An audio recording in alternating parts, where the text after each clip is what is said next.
Good afternoon. Pleasant good afternoon, one and all.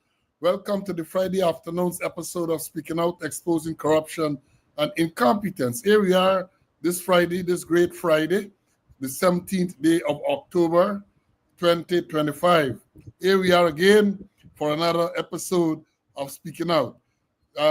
Share the live. Once you come on, share the live.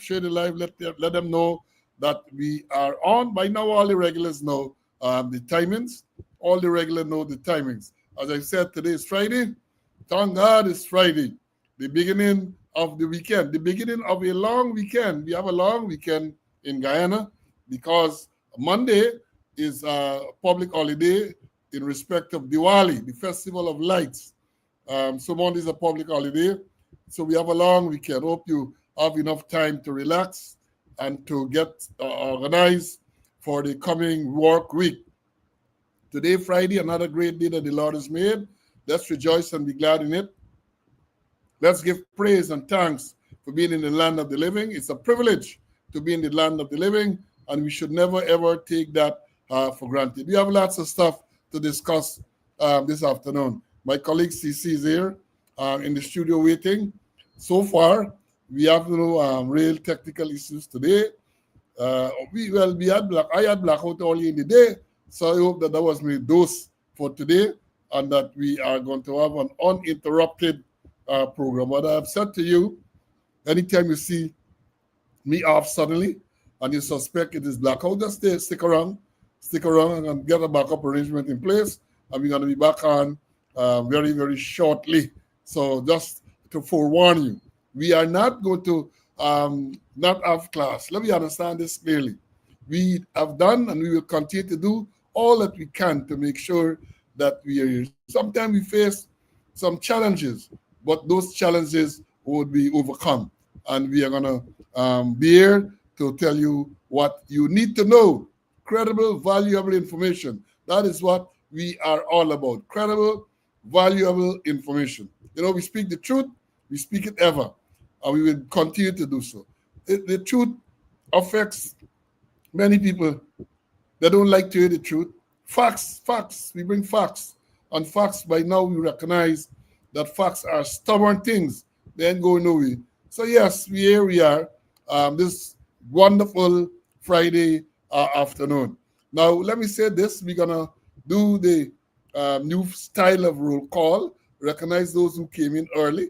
Then we're going to make the announcements, and we're going to go straight into some of the stuff that we have to tell you this afternoon. You know, one of the main things, let me whet your appetite so you could tell the others, let them come on quick.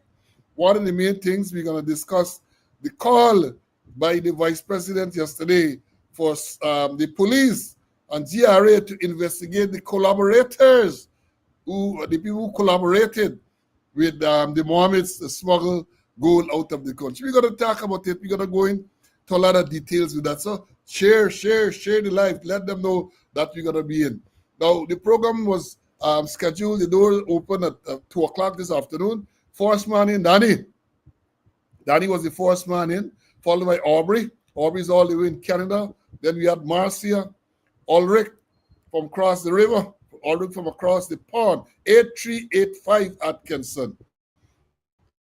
Then we have Tessa all the way from Florida, Kerry from Maryland, Peter is there, Felicia, Janella, Nicola, Vibert, 9066 Vibert Lawson is here.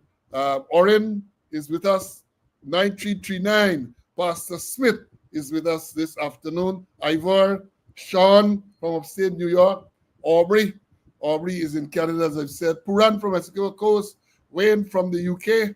Then we have Sandra, Evelyn, Rosalind, Patrick from the UK, 12128, Rodney from the UK, Oren from the UK, 11897. The UK people are here, man. Paulette. Then we had Denise from Florida, Anne, Morton, Mark, Claire, Sandra. All those forces were here in the first 2 minutes, and they're recognized for being here very early. And when the school door was open, we had some students who were there. Let me find them so I could recognize those who came. Raquel was the first. Rosie Rose. Then you had Junior, Joyce. Then it was Barbara. Then Simon, Charlene is here very early. Joan from New Amsterdam, very early as well. Sister Trifosa, they are all Facebookers are here very, very early. Wills, then we go on and on. So the list goes on. Now let me move to the announcements. As I've said, we give you the sad announcements first. And I did announce it on Wednesday, I think, to the funeral of, I'm not sure if I did, but the funeral of the former member, the ex-sergeant Evelyn Tappin Garnett. She died some time ago in the United Kingdom. Her regulation number was 11105. Now, she died on September the 16th in the UK. And sister of retired Assistant Commissioner, a good friend of mine, Eddington Tappin, former head of Special Branch. Evelyn was stationed at the Immigration Department, I understand, for some time. Well, the funeral is tomorrow. Tomorrow, Saturday the 18th, Merriman's Funeral Home, Lyman Ben Street, viewing and service from 9:30 to 10:30 in the morning. Further viewing and service at St. Jude's Anglican Church, Litchfield, West Coast, Borby, from 1 o'clock, and burial will take place in the churchyard. There's a Zoom information. It will be on Zoom. They give me the number. I didn't do any slide for it. They Zoom it to 821, for those of you who want to write it down, 821-5556-7920, and the passcode is 878299. Let me repeat that for those of you who want to view virtually. 821-5556-7920, and the passcode is 878299. So that's tomorrow for the viewing funeral of former Sergeant Evelyn Tappin, right? And then that's the one that I have to announce today. And again, condolences to the relatives and friends, special condolences to Eddie, my good friend, and the passing of your sister. And I pray that the good Lord gives you the strength to go through this difficult time. And, in terms of death anniversary, tomorrow is one I would never forget, the 18th of October, 2001. That's when my dear mother passed away. She passed on the 18th of October, 2001, a day I will never ever forget. She fell ill when I was abroad. I was shooting with the Guyana team in Trinidad, Caribbean Championship. And it was unfortunate that we were at a place where we didn't get communication. We stayed at a place that no telephone, nothing at all. So when I came home after the shooting finished the Sunday. We came home the Monday, and then I was told that my mother wasn't well. I jumped in the car immediately and went up to Grove, where she resided. And, she was waiting for me. She was waiting. She was calling for me all the time. I went there the Monday. I saw her. I broke down. And then I went back to Borbees the same Monday or the Tuesday, I can't remember. And then she died a day or so after. I had to travel back and think. Yeah, so the 18th of October is a sad day for me. I would always remember that day when my loving mother passed. Now, we told you about the death of Dennis Collison, former Olympian and athlete. We got to talk something about it. We promised on a few programs back, but we skipped through it. So we're going to come back to that this afternoon. Now, in terms of birthday greetings, we don't have any today, but we have an advanced birthday to my squad mate, Donald Gritton, 9517. Donald, TSU, spent a long time at the Presidential Guard. Then he retired, I think, back at the TSU. 9517, Gritton. We all used to box together in our younger days. So Donald is going to observe his natal day tomorrow. Also observing a day tomorrow is the man that we call Brokan, Stephen Fraser. Not the lawyer, police. He used to be at finance office. What's Fraser's number, Brokan? 8568, I think, something, 8560 something was his number. And he was also with me in Namibia when we worked there together with the United Nations Transition Assistance Group. Somebody asked some time ago what was the purpose of that mission. Well, it was a transitioning from apartheid to an independent state, and the United Nations had a peacekeeping mission there, and we were part of that mission. From the Caribbean, we had a contingent from Guyana, which I led, the contingent from Barbados, led by a sister Suriname, Kalinda, and a contingent from Jamaica, led by Superintendent Dwyer, who I heard passed away recently. So that's why we were in Namibia. And before I've been promising this for some time. Some people have been asking, what is the name of the theme song? You know, and I wrote it down and I always forget to mention it. The name is Garisol, Garisol. That is the name of the, very bouncy. And a lot of people, I like it. I like it. Garisol is the name of that song. Now let's move on. I'm going to bring in my colleague in a short while. You know, West Indies are now cricket. West Indies gone to Bangladesh. Supposed to play ODIs in Bangladesh. Bangladesh is not a walkover. And West Indies, I think, not well. In recent times, they have not done well in the one-day format. So let me see. Well, they haven't done well in any format. Well, let me see what is going to happen. I think the match starts over the weekend sometime there. Let me bring in CC to give his welcoming remarks, and then we're going to be moving on. CC, welcome. Good afternoon. Praise the Lord. We all in the land of the living to do God's work. Paul, I want to say a couple of things. First, starting you, the death of your mother. I can remember I was at a funeral on the East Bank there, and a female sergeant said, "You broke down, you cried." And a female said, sergeant, "I know Mrs. Slow could cry. I know Pastor can cry." I said, "Well, he's human and he get emotions too, you know." And she, but I didn't know he could cry. And let me move on to some other things. Now, I want to shout out to Grace, and she's from the 80 Plus Club, one of our students. She doesn't miss it. That's sure she'll be watching now. Grace, today we had a nice little discussion, and I want to thank you for the discussion. And we don't have 80 plus, you know. We get 90 plus. Remember, we get lab up on Golden Grove there. And also we have a 11 plus. Remember, there went into one of the restaurants there, churches, to buy some snack for my grandson. And there was a 11-year-old, like, and she watched me, and she watched it. She was there with your father, and said, "Daddy, this is the man. This is the man that is just watching television. I know him. He's the man who's watching television, and I just watch with you too." So we get 11-year-old to watching us. Now some other things. This morning. I was at Rob and Regent Street, waiting to cross to go and buy something, and a minibus pull up, stop, and there was a woman in the front seat, beautiful woman. See, good morning, and tell Mr. Slow good morning. I wish you all the best. And then I also, during the course of the same morning, I met Felicia Paul. She said she's from Kwamina Road, and she knows you well. Kwamina Road, Beefy, and we had a nice little talk, another beautiful room. And here this one now. I was in Water Street now, and a guy stopped me. He was walking with a lady, beautiful lady too.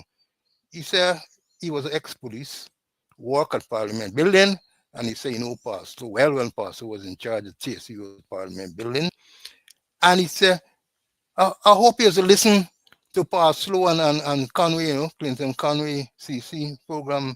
I said, what you saying? He said, I hope you listen to Pastor Slow and CC program.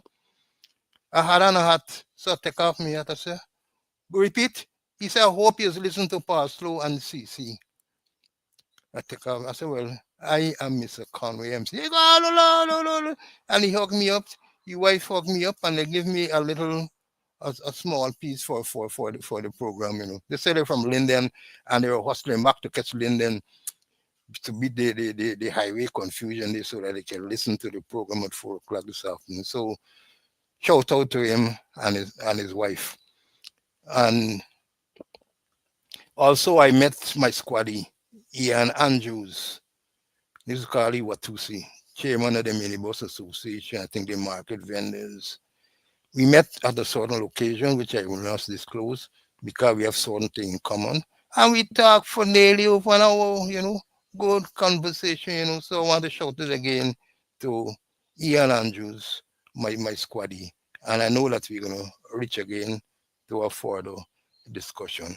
And Paul, you mentioned about Johari, the Johari window management theory, management principle talks about your open self, your hidden self, your blind self, your undisclosed also or subconscious state, which encourages you to learn about yourself and to learn about others and to deal with yourself and deal with others. So the rest of the student call me and say they really force them to heard about Johari window and they will do more research on it.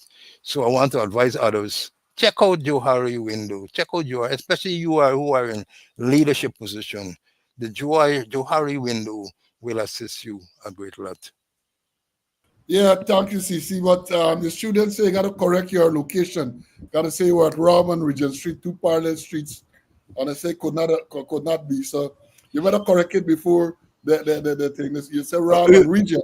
No, Rob, an Avenue of the Republic. Sorry, Okay, right. Yeah, all an right. Avenue of the Republic. Robin Avenue. So student, it is corrected. It is corrected. Now I too met a woman recently who she looked across at me and she said, "You're Paul Slow." I said, "Yes, I am." She said, "I am addicted to your program."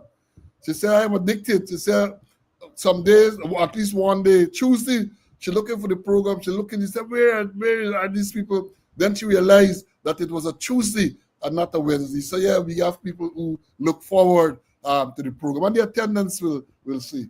Now, as I said, we have a long weekend. And what is significant about Monday, Diwali, the Festival of Lights? It is also the birth anniversary of many, many government and other officials. The birth anniversary. Why do I say that? The older people will recognize immediately what I'm talking about.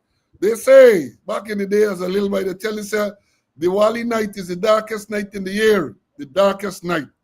And they went on to say that if a child was born on Diwali night, that child was destined to be a thief. So it looked like enough of them born Diwali night. And I remember people used to say, well, you say, cat, jump you on. So the matter in this case is compounded. They born Diwali night and cat, or as Sagi Jarvis used to say, Bengal tiger, jump the on. So they can't help thieving. They can't help thieving. I'm sure many of you would have heard of that. Many of you may not have heard of that. The darkest night, Diwali night. You born the night, they say you're a thief. You're a thief, man. Well, all of these old tales and so on. And then they say, if tiger, if cat, jump you on, you're a thief. So it looked like some of them, they born Diwali night, the darkest night in the year, and only cat, Bengal tiger. Sagi Jarvis say, Bengal tiger jump there and they can't help thieving, right? So we seen that. So remember that. Remember that. Now, let me go on to congratulate Justice Dr. Christopher Arif Bulkan on being sworn in as the latest member of the Caribbean Court of Justice, the CCJ, which is Guyana's apex court. I think there was a ceremony and he was sworn in recently, yesterday or something. So congratulations to Dr. Bulkan. I think, if my memory serves me correct, that would be the third Guyanese on the CCJ. We had Mr. Pollard, then we had Justice Desiree Bernard, and now we have Dr. Bulkan. I remember those three. I can't recall if we have had any more. But that's I guess in the Caribbean, that's the pinnacle of your legal career. You get, and I think a lot of people just want to get there. A lot of people want to get there, but you gotta be good. You gotta be good.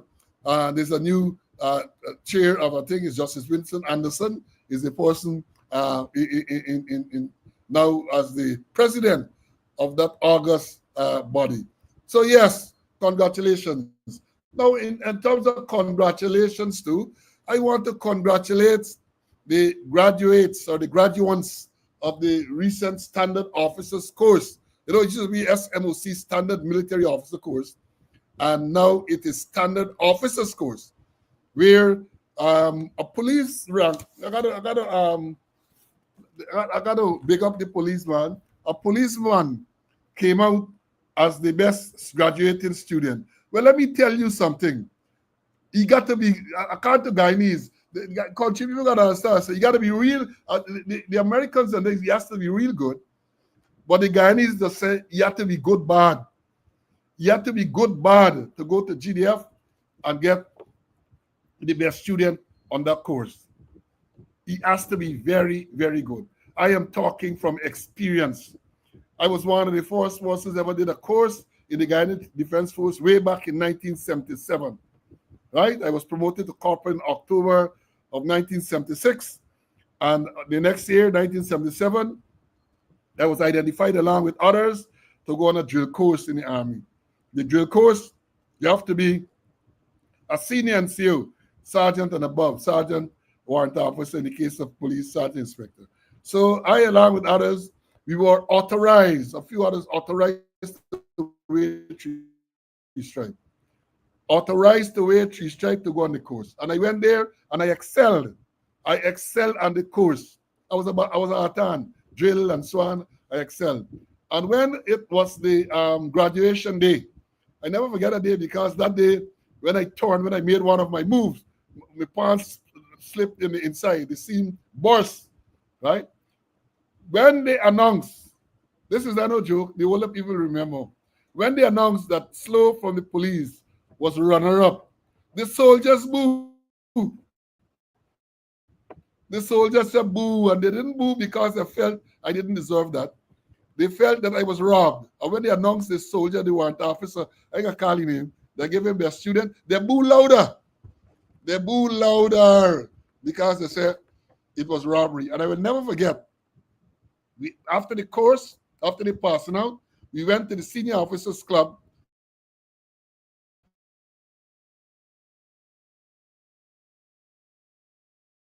where we had who could not have been there. And the Home Affairs Minister, Claude Vibert Mingo, was there. The commander then was Colonel Pilgrim. And I was there in the conversation when Pilgrim was questioned as to why the soldiers reacted so and so on.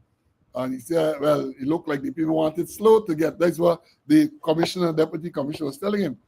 Then he said, what's the effect? The police can't come here and beat us like that.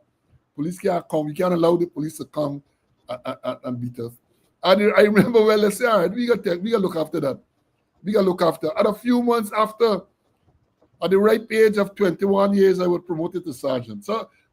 I'm saying this to say that the fact that this policeman, his name is Roger Westmoreland, went there and he got the best graduating student. He had to be very, very good. Some people went on drill course after me. I think Al's went there, he got best student. And I think Davis also got best student. But in my day, in 1977, no, they didn't give you that. You're not getting that. But let me say this. The president, they had a presentation yesterday, and they said, cadet officer, well, I don't know he's a cadet officer. We have to put things in perspective.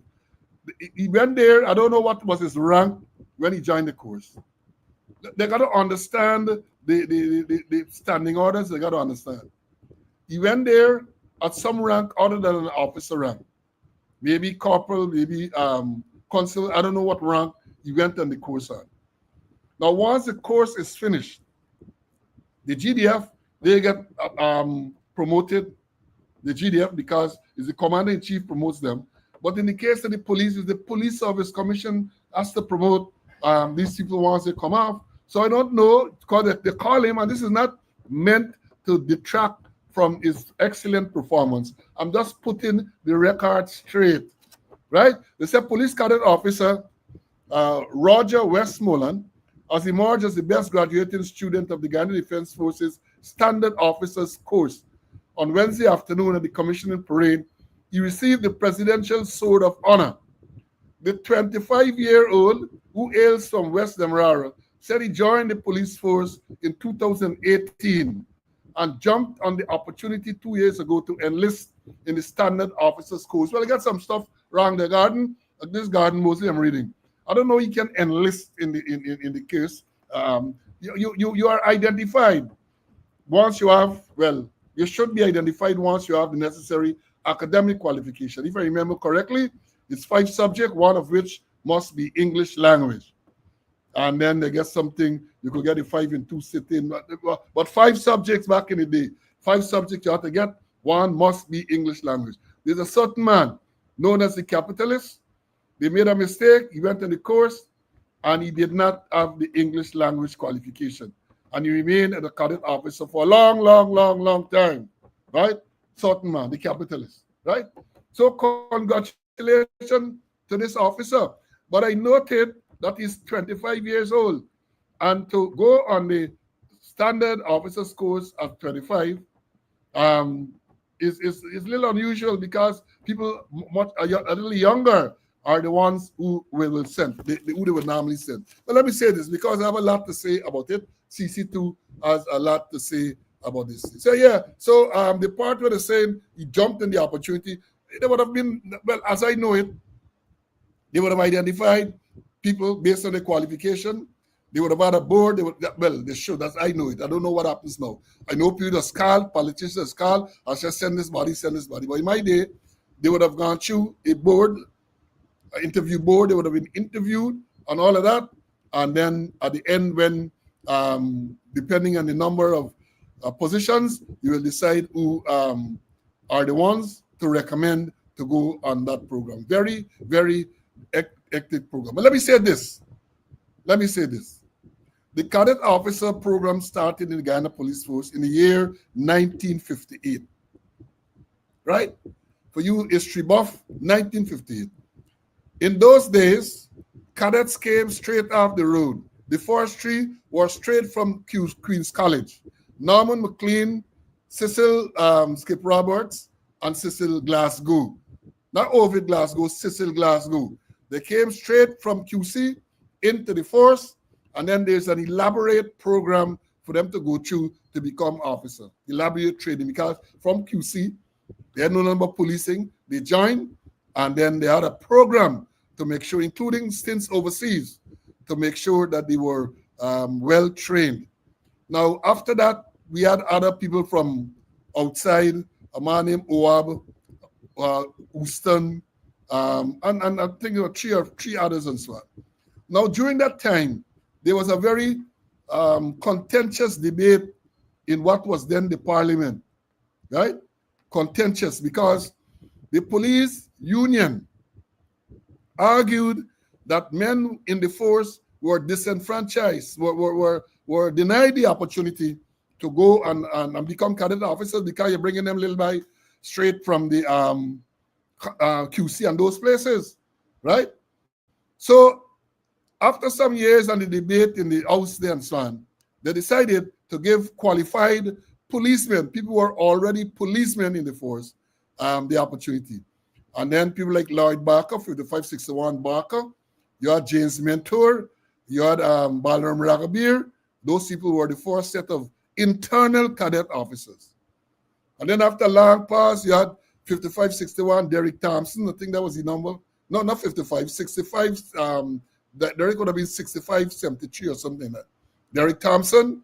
And then you had a few others. And then there was a long pause until 1978, when you had Henry Green, Sidney Bomry, Leland King, Raj Kumar, Jetu, a whole set, which at that time was the largest number of officers. But they were the internal cadet, because all those years is internal cadets.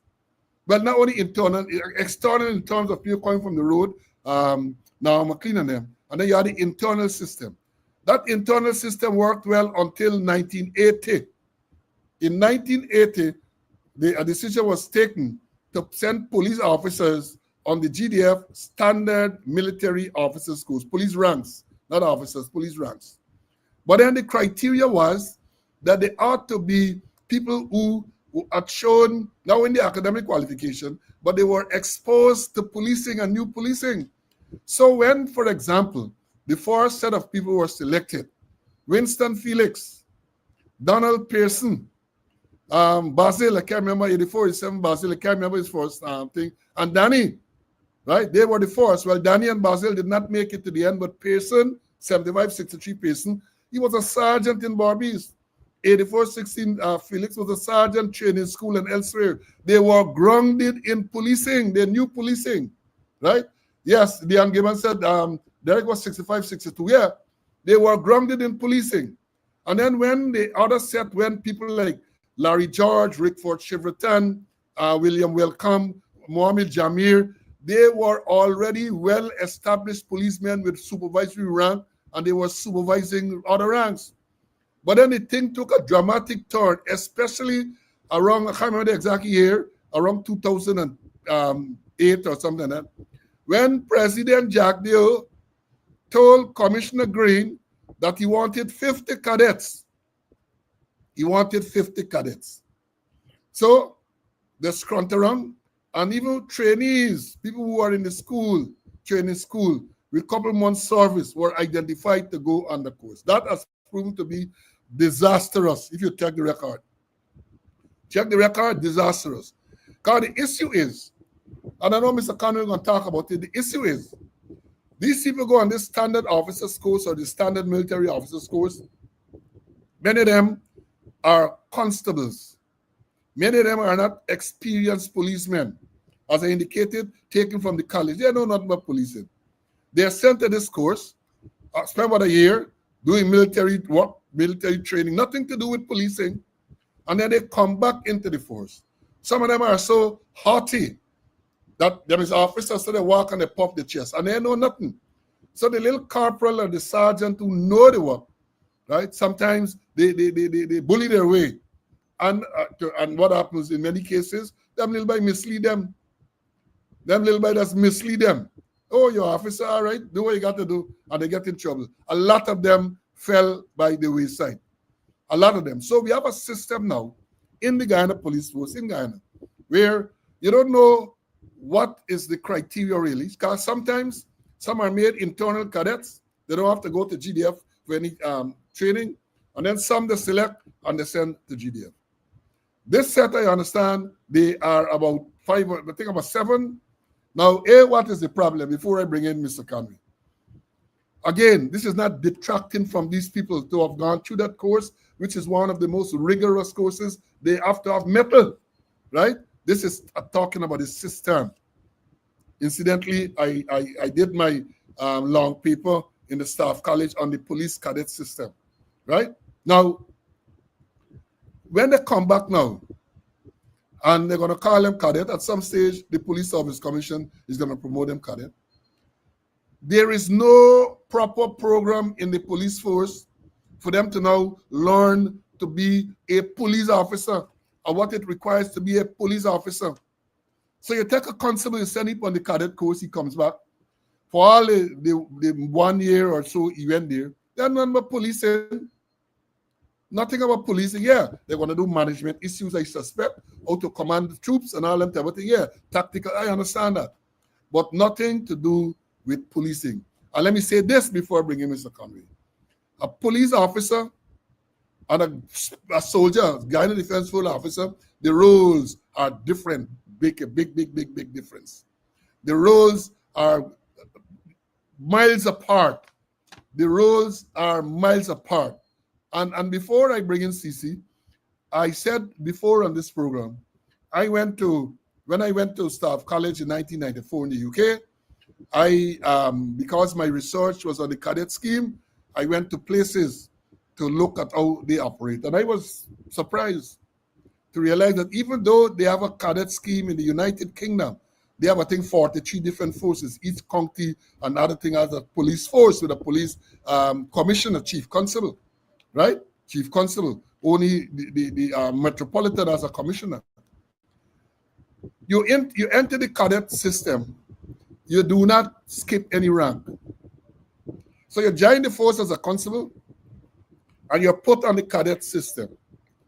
When you're put in that system, you go through certain courses, and once you satisfy the requirements of those courses, you are promoted to the next level sergeant. Again, rotation and so on, you go through your courses. If you're certified, you're promoted, and that says you had inspector. And from that is how it goes. You ain't coming from road and you turn an officer. You ain't coming in as a constable and then you jump to become an officer. No, no, no, no, no. No, no, no, no, no. That don't happen in the UK.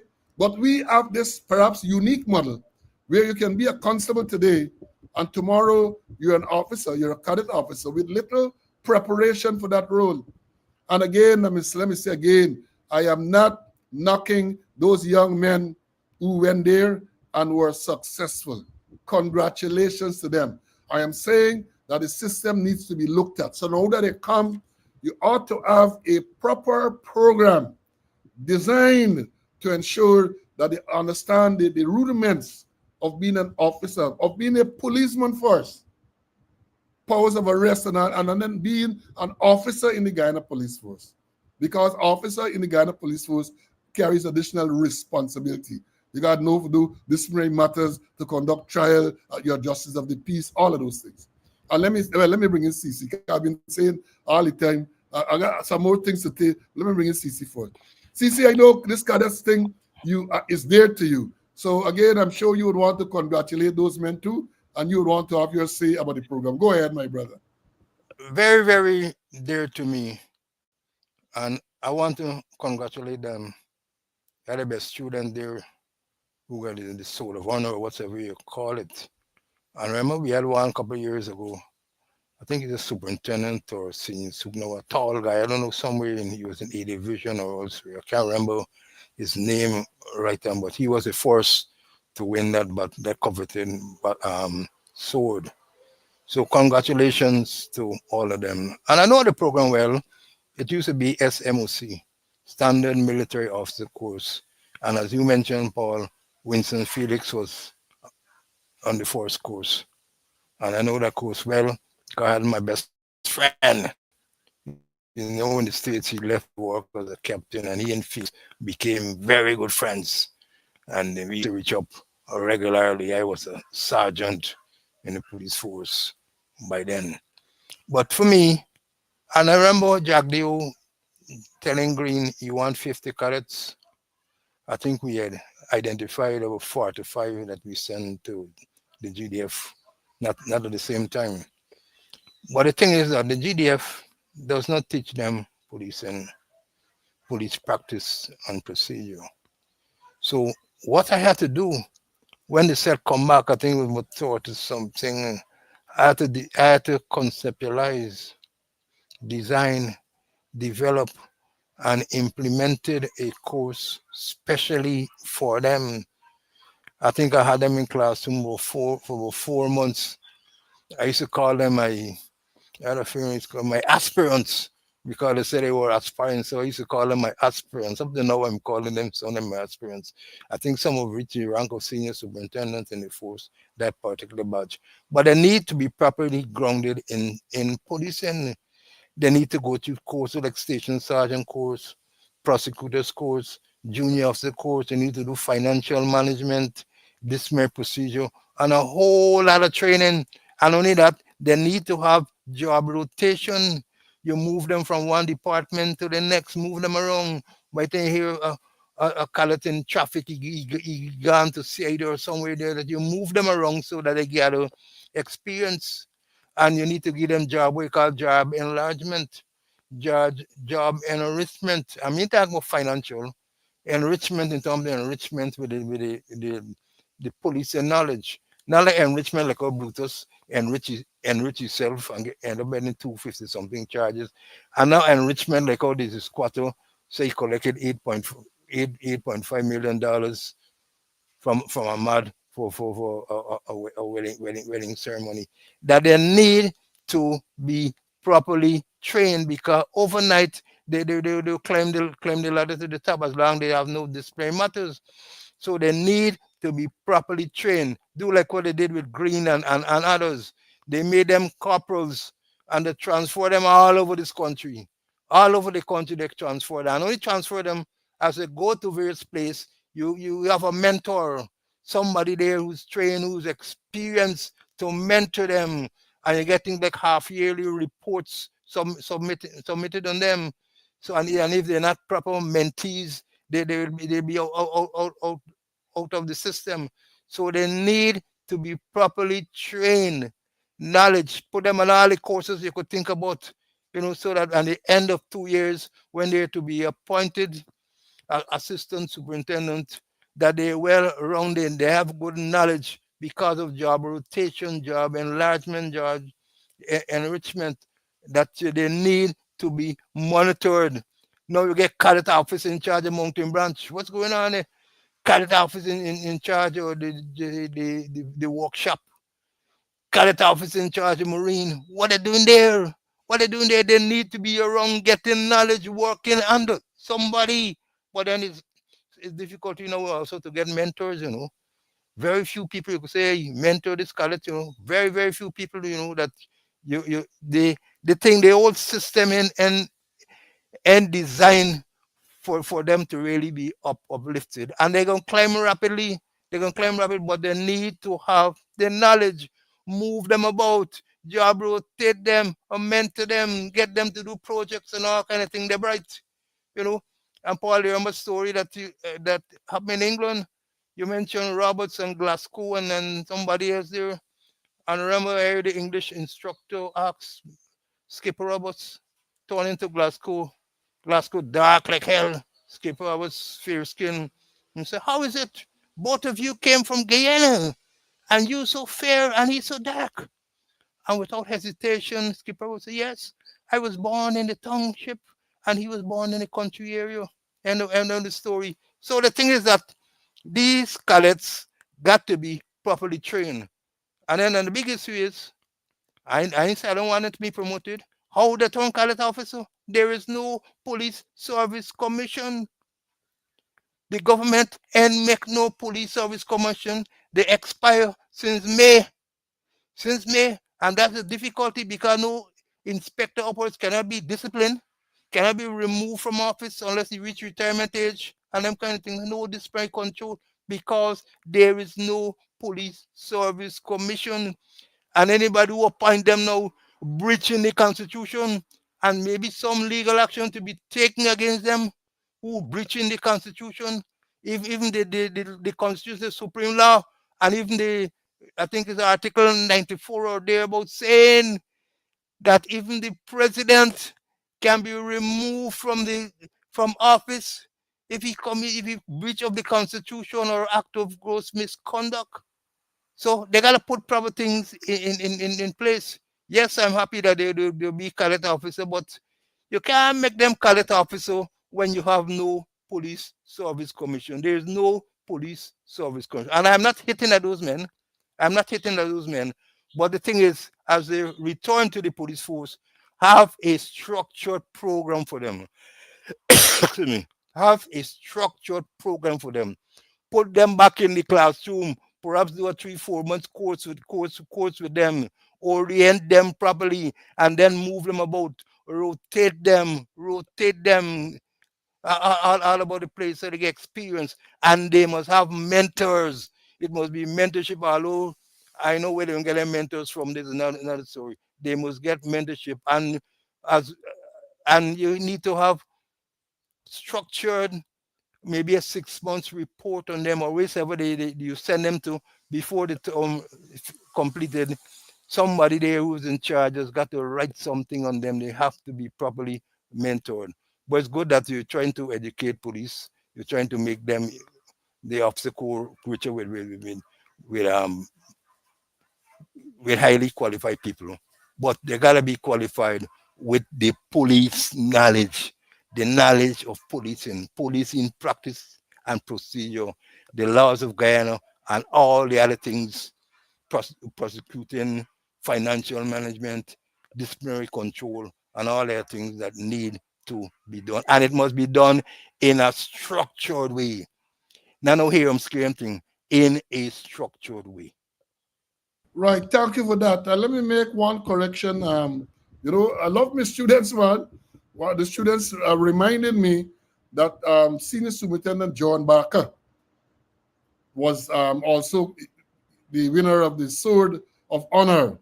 He's still serving. He's a member of the force. He won that Sword of Honor, right? So my apologies to John for not recognizing him, but I didn't remember that, and a student reminded me, right? Now let me say this, right? I agree fully with Mr. Conway.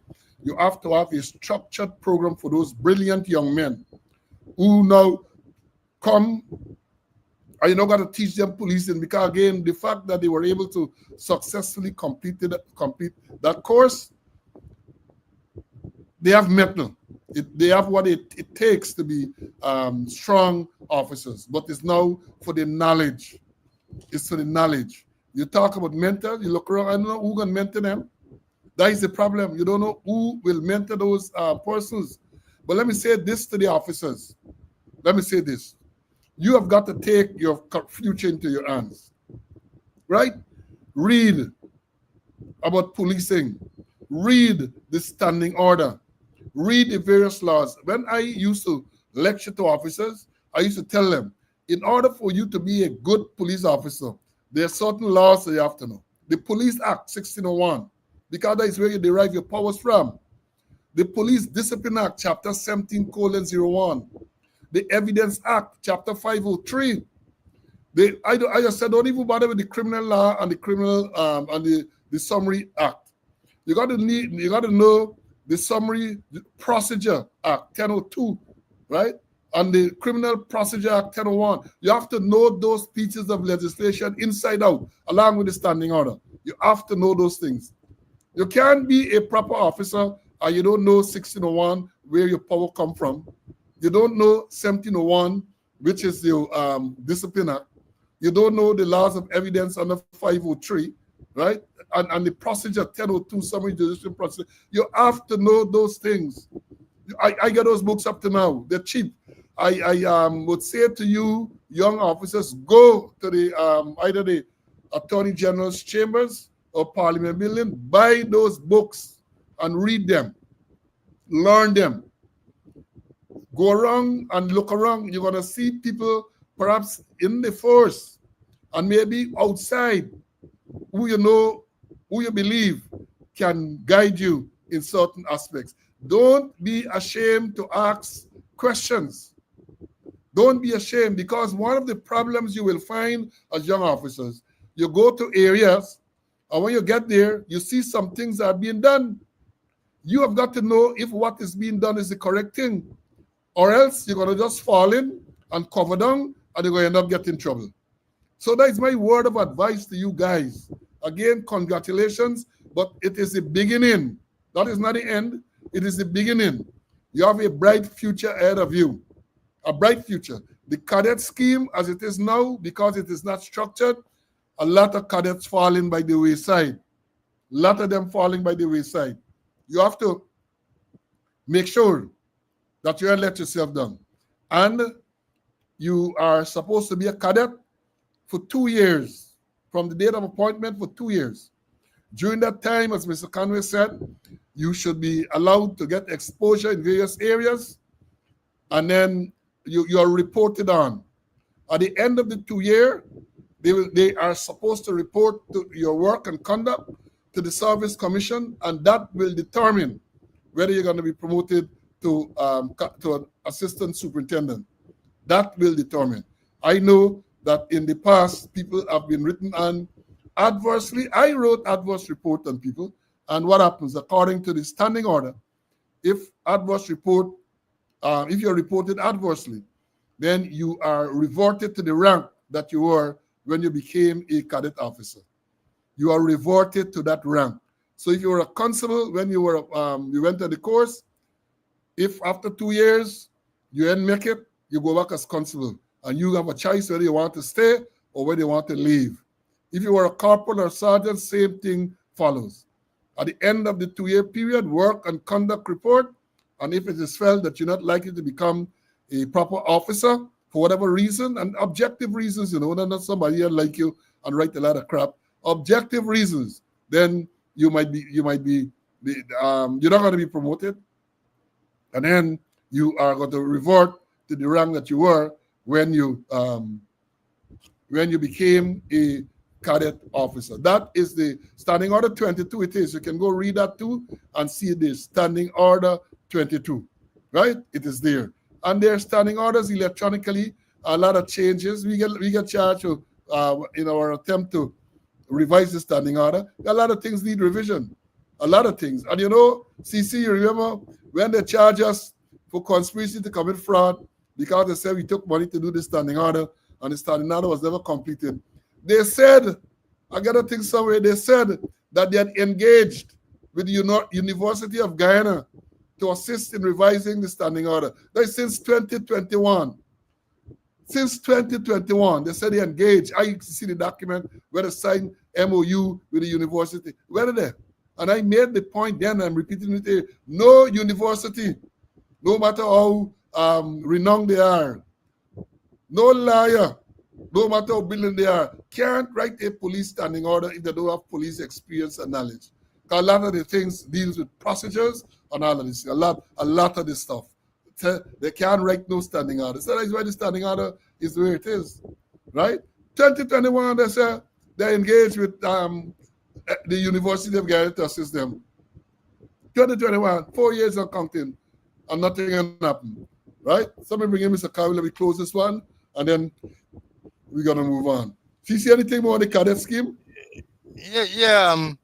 Just as you advise them, Attorney General office, the Parliament building, and the staff there, they are very courteous, extremely courteous. I must say that they're doing an excellent job. I'm a regular there. If I hear anything I hear about any amendment or anything, I find myself there and I buy my documents. I don't know like other people, you know.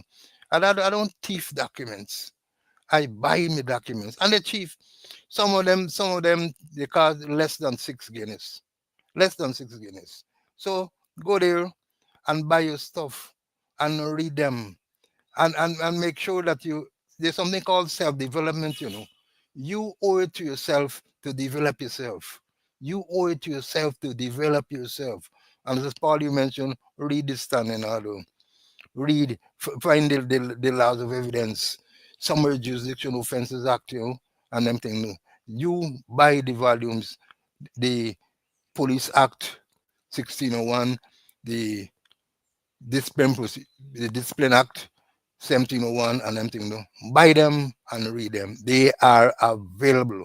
And you go to, don't frighten for the staff. Just walk in there in the legislation section. They will look at you, or you go in the library at the Attorney General chambers, and very, very courteous staff will look at you. So you have no problem. But I want to urge you, cadet, congratulations to you, although you're not really a cadet, but let me call you a cadet for the sake of calling you a cadet. But you have the opportunity to climb the ladder of success and to climb rapidly. But you owe it to yourself to develop yourself, not the Guyana Police Force.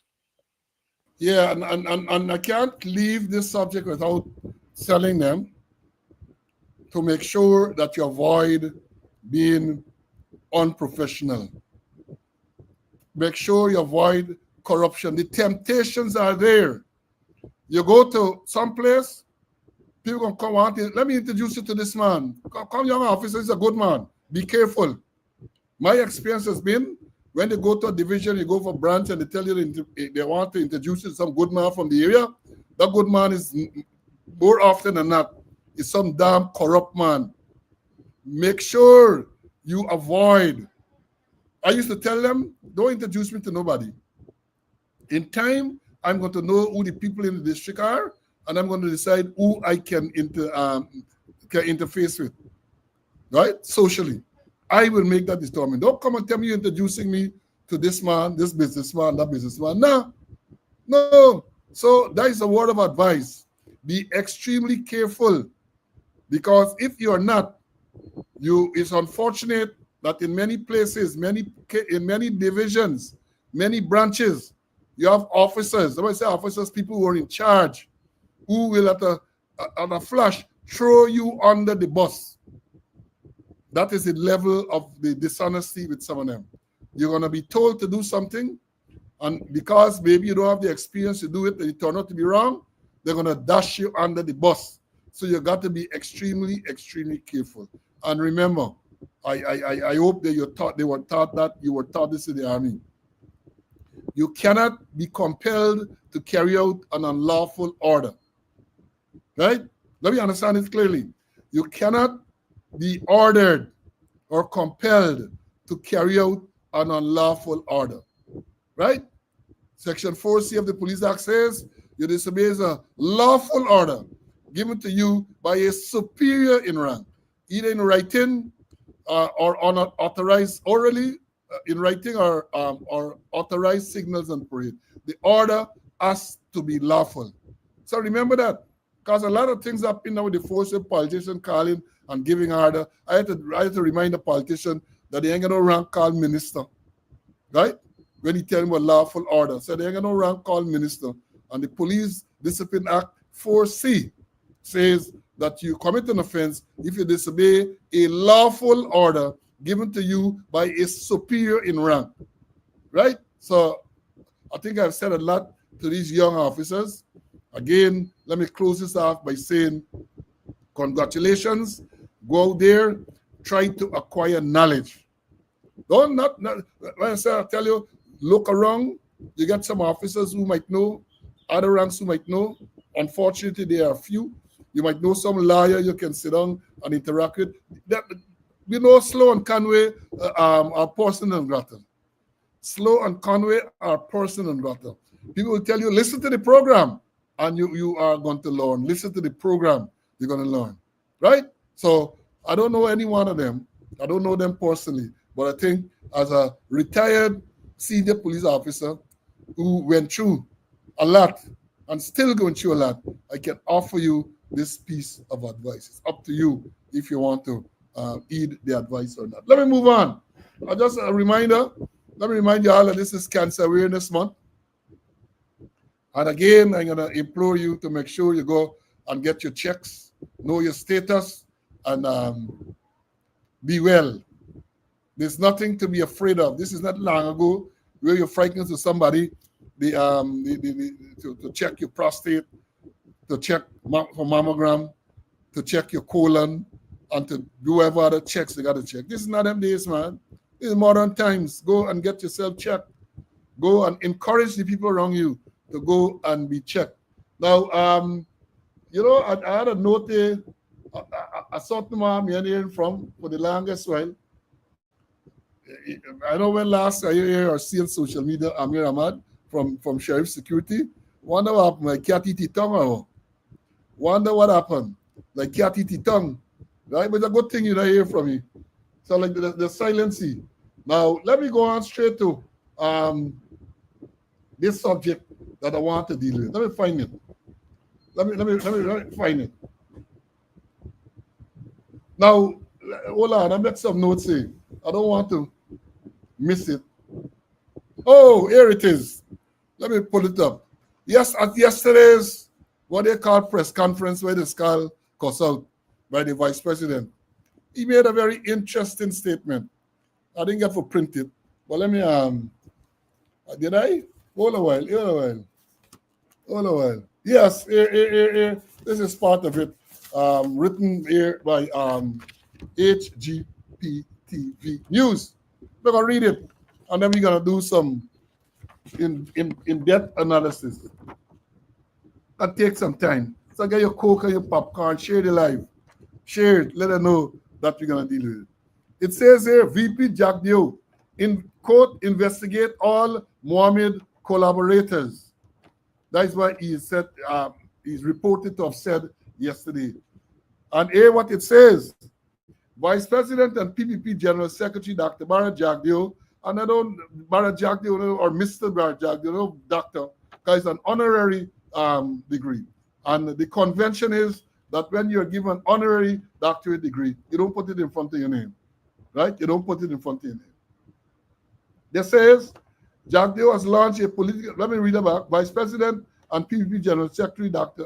Mr. Barra Jagdeo has launched a political and legal offensive yesterday, demanded that local law enforcement agencies, quote, immediately, end of quote, investigate and, quote, sniff out, end of quote, all, quote, corruption, or all corrupt public officials who allegedly collaborated with prominent businessmen Nazar Mohammed and his son Azuddin Mohammed in a massive gold smuggling scheme. The explosive call for an internal corruption probe follows the U.S. indictment of the father and son duo on 11 federal charges, including fraud, money laundering, and related offenses. Charges that stem from a systemic operation to evade taxes on gold exports. Exports. Again, like them, I'm pronouncing it wrong. Speaking at a press conference at Freedom House, Mr. Jagdeo made it clear that the investigation must target multiple government agencies, specifically calling out the nation's gold regulatory body, quote, the GRA. The police must immediately start the investigation of all of those corrupt officials who collaborated on the gold board, who collaborated with the Mohammeds in smuggling the gold. In every period, if in every period, in the APNU period, as well as the period under the PDP, end of quote, Mr. Jagdeo said. He emphasized that the scope of the investigation would be comprehensive and non-partisan, covering the conduct of officials across both the previous APNU plus AFC coalition administration and the current PPC tenure. The U.S. indictment, which was entered into the court records on October the 2nd, 2025, detailed a complex multi-year conspiracy. The filing allegedly stated that the Mohammed's enterprise, where Nazar Mohammed owns 90% stake and Asluddin Mohammed 10%, defrauded the Guyana Revenue Authority, GRA, by engaging in practices designed to avoid lawful reporting and compliance obligation for gold exports to Miami and Dubai. Jagdeo highlighted that the GRA has already conducted its own, quote, extensive assessment, end of quote, and allegedly unearthed billions of unpaid taxes. He added, quote, I expect that a full-fledged investigation will be launched into those people from the gold board who may have been complicit in assisting the Mohammeds to evade the massive sum of taxes, end of quote. The indictment cites the indictment cites severe U.S. legal provisions. Shall be several. These are severe. Yeah? I'm reading what is here. Legal provisions, including those covering wire fraud, mail fraud, and money laundering conspiracy, ensuring that any officials found to have aided or defraud faces serious criminal exposure both at home and abroad. Now, a lot has been said there. In other words, let me break it down for you. Let me break it down. Vice President Bharat Jagdeo, the second vice president is, calling yesterday for a comprehensive investigation for the collaborators, those who collaborated with the Mohammeds to smuggle gold out of the country, they say, and to whatever tax and thing. The first question I got to ask, why only now? Why only now is the vice president calling for this? Remember that in 2024, is June? Yeah, June 2024. Let me read it again. Imposing sanctions on corrupt actors in Guyana. This is a statement from Matthew Miller, the department's spokesperson, on the 11th of June 2024. The United States is imposing sanctions today on Nasser Mohammed, his son Asluddin Mohammed, the company Mohammed Enterprise, and May Thomas, the former permanent secretary of Guyana's Ministry of Home Affairs and current permanent secretary to the Ministry of Labor, for their roles in public corruption in Guyana. We are also designating two entities, Adi Royal and Team Mohammed Racing Team, for being owned and controlled by Mohammed Enterprise and Asluddin Mohammed respectively. Between 2019 and 2023, Mohammed Enterprise omitted more than 10,000 kilograms of gold from import and export declaration and avoided paying more than 50 million in duty taxes to the Guyana government. To perpetuate and conceal the scheme, Mohammed's enterprise engaged in extensive bribery of government officials. This activity served to enrich the corrupt actors involved, undermine Guyana's institution, and deprive the people of Guyana of important revenues. Also sanctioned today, May Thomas, misuse or position as permanent secretary to the Guyana Ministry of Home Affairs from October 2020 to 2023 to offer benefits to the Mohammed Enterprise and Azudin in exchange for cash payment and high value gifts.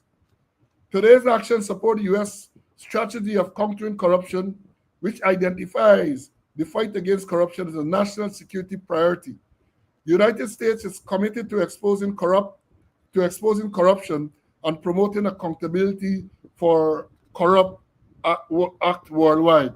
We will continue to use the tools at our disposal to protect our financial system from abuse by corrupt actors. This is June 2024, Mr. Jagdew. June the 11th, 2024.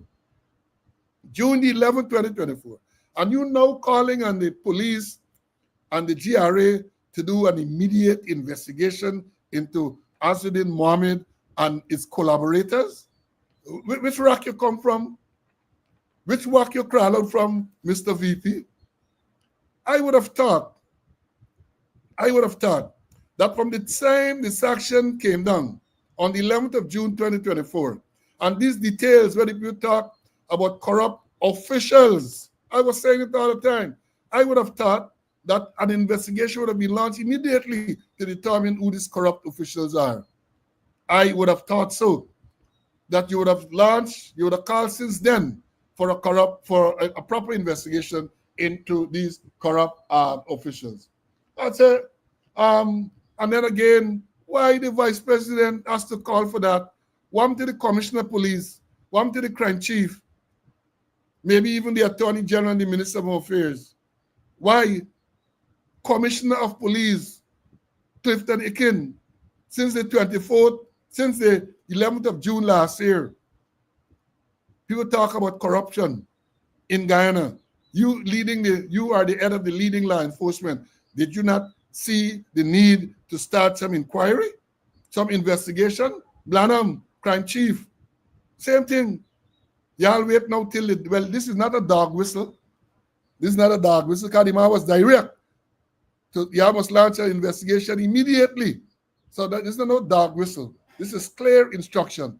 Of course, people are going to say, again, another indication of political interference. Another indication, but that is what you have. The commissioner sits there and has to wait until the vice president, the second vice president, said that the investigation was done now. And then they're going to start the investigation because which should have been started a long time now. That should have been started a long time ago. Now, I got a whole set of notes I'm making. So the government got a call. Now, the indictment that was handed down by the grand jury, almost 3 weeks now, stated quite clearly that officers from the Guyana Revenue Authority were involved in this scheme. That's what it said. They went on to say in the indictment, they talk about known. The people who cooperated, some are known and some are unknown. So in other words, the federal prosecutors in the U.S. said they know the names of some of these people. That is what they said in the indictment that was handed down by the grand jury when they presented the evidence. They say persons who are known and some are unknown. I would have thought that if they have persons who are known, by now the Guyana police force would know who these people are. They would know who these people are. If you can do an investigation, the people said known and unknown. Known and unknown, right? And again, I have to ask the question, if the U.S. authorities, federal authorities, are saying, as they did in the indictment, that GRA, the Guyana Revenue Authority people, some people there are involved. That's what they said in the indictment. You know, we're calling them to investigate. Riddle me that. Make that make sense. Make that make sense. That the people who, you don't know who are the, or maybe they know who are the ones from the GRA who are implicated in this big, massive scheme. Maybe they know. But if, for chance, you know, all you're going to call on them, Then you get a case where maybe the same people who involved investigating themselves. That's what we're talking about. You see, they come and they talk. Nandalal talk on Tuesday nights. Jack Dio talk on Thursday and Wednesday, the Thursday afternoon. I like when they talk, you know. I like when they talk because they reveal their incompetence when they talk. When they speak, they reveal incompetence. Again, the sanctions were handed down since June 2024, long past a year. And you want to tell me, I just sit back and I ain't doing nothing? Now, and then I'm bringing CC. Let me say this. All this now is because of Azuddin Mohammed, who is now into politics and who is the person who is likely to be the leader of the opposition. All this because, despite what they say, how they send political and then political. So why only now? Why only now? Let me bring in Mr. Conway and then I'm going to come back. This part is going to take us to the greater part of this afternoon because I got a lot more questions to ask. But let me get CC to hear. CC, you heard me. Let me hear what you got to say about this matter, man. Well, I don't know why now. If it's because of he was, it was because of the Mohammeds. But the people say they're persons who know, so nobody gonna check them. I gonna ask the police to investigate.